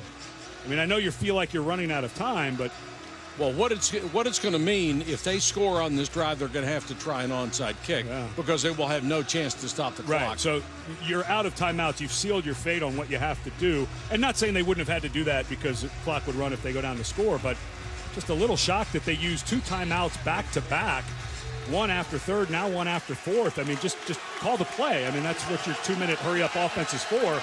Now you're out of timeouts and you still need another possession. And Northwestern can now afford timeout to use Northwestern. one. Their first of the half. Well, Fitzgerald was feeling a little left out on the timeout party. And the clock wasn't running anyhow, so he didn't lose any time. Here's Northwestern's schedule. Eastern Illinois, Duke, Ball State. Those are 3 games you would think they would be favored in spite of Duke's recent rise to prominence. And then they go into Big Ten play with Minnesota at Michigan, Iowa at Nebraska, Penn State, Purdue, at number 20, Wisconsin, and then they'll finish it off with Illinois. This could be a very interesting team, couldn't it? And, I was looking at their schedule, and these are kind of the key games I saw for Northwestern. I didn't even put Stanford on here. They were 2-touchdown underdogs. But that at Duke, you get that win, get some more momentum. Minnesota's the favorite in the West by most. I think they can beat Iowa. They beat Penn State. I think Northwestern could end up in the mix in the West from what we've seen. Four-man rush. They throw underneath. Had the completion in the first down to Austin Hooper. Hooper at the 34. Stanford not done yet. 5 catches for the All-American candidate tight end. And a nice job by Trevon Henry getting up slow. That's what veterans do. Milk every second. Absolutely.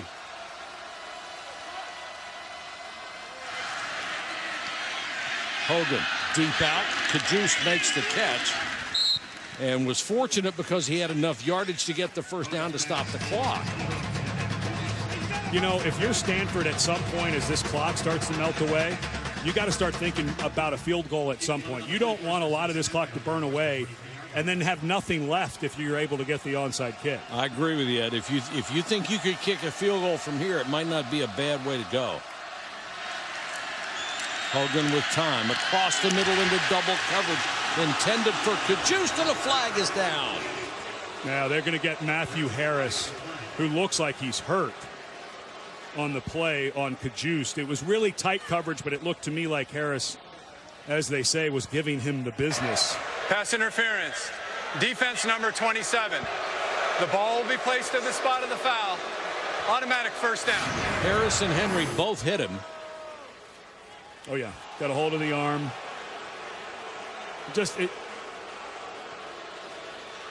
Excellent coverage. You just got to be careful. Good call.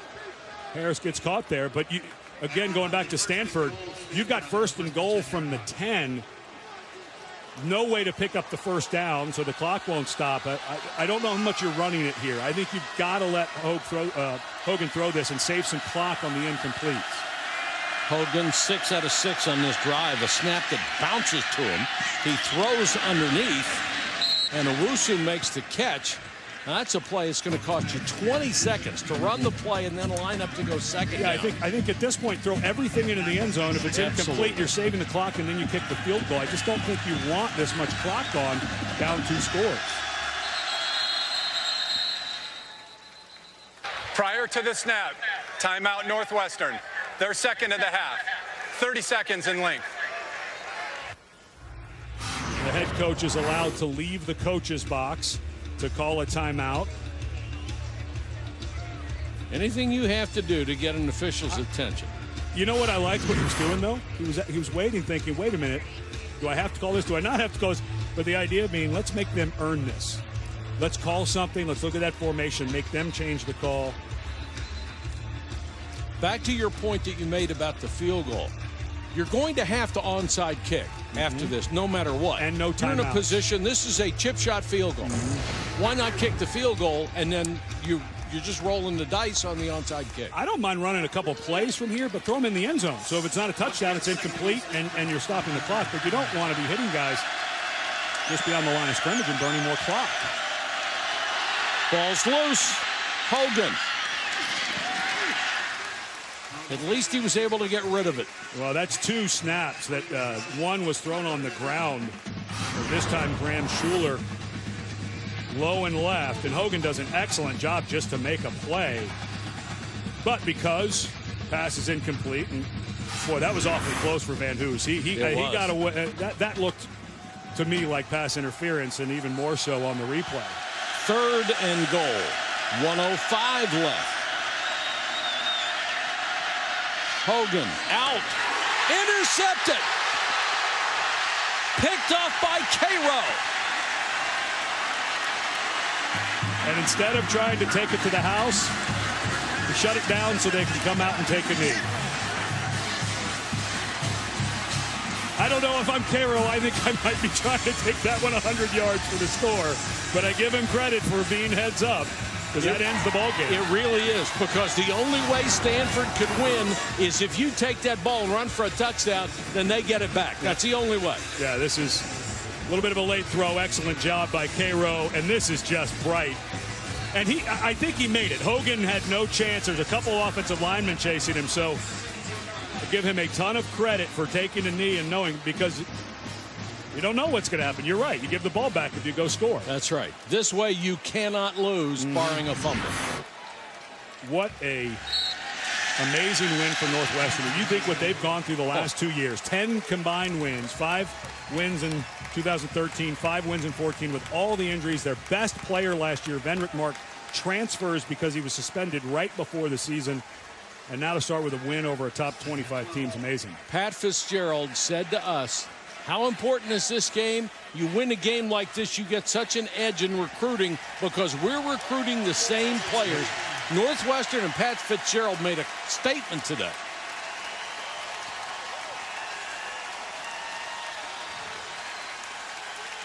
What a game for the Wildcats.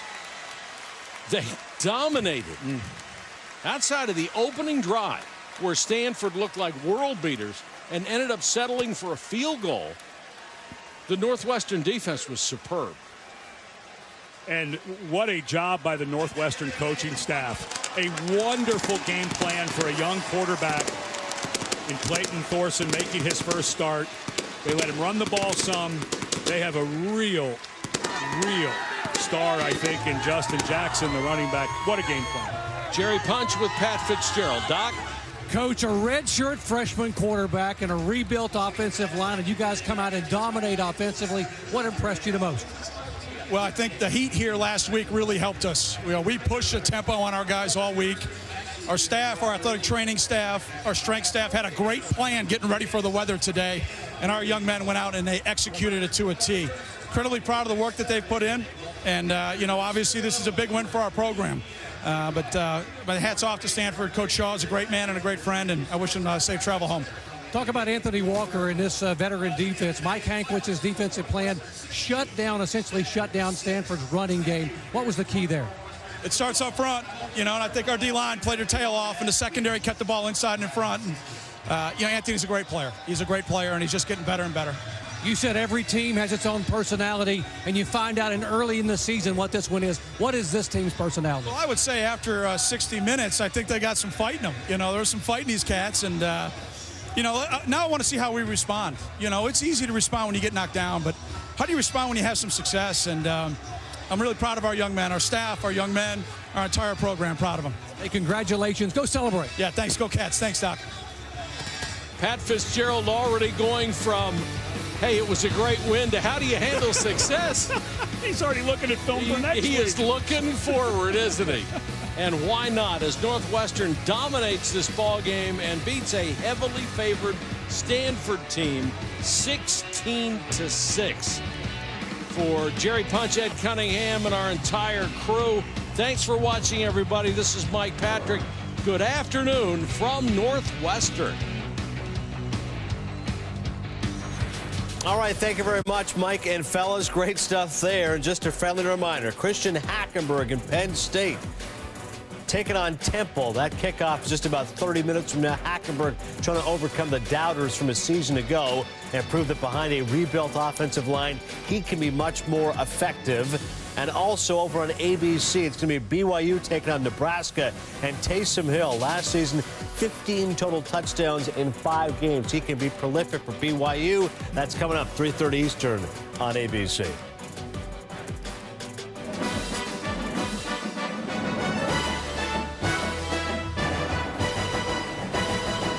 College Football Scoreboard is presented by Honda.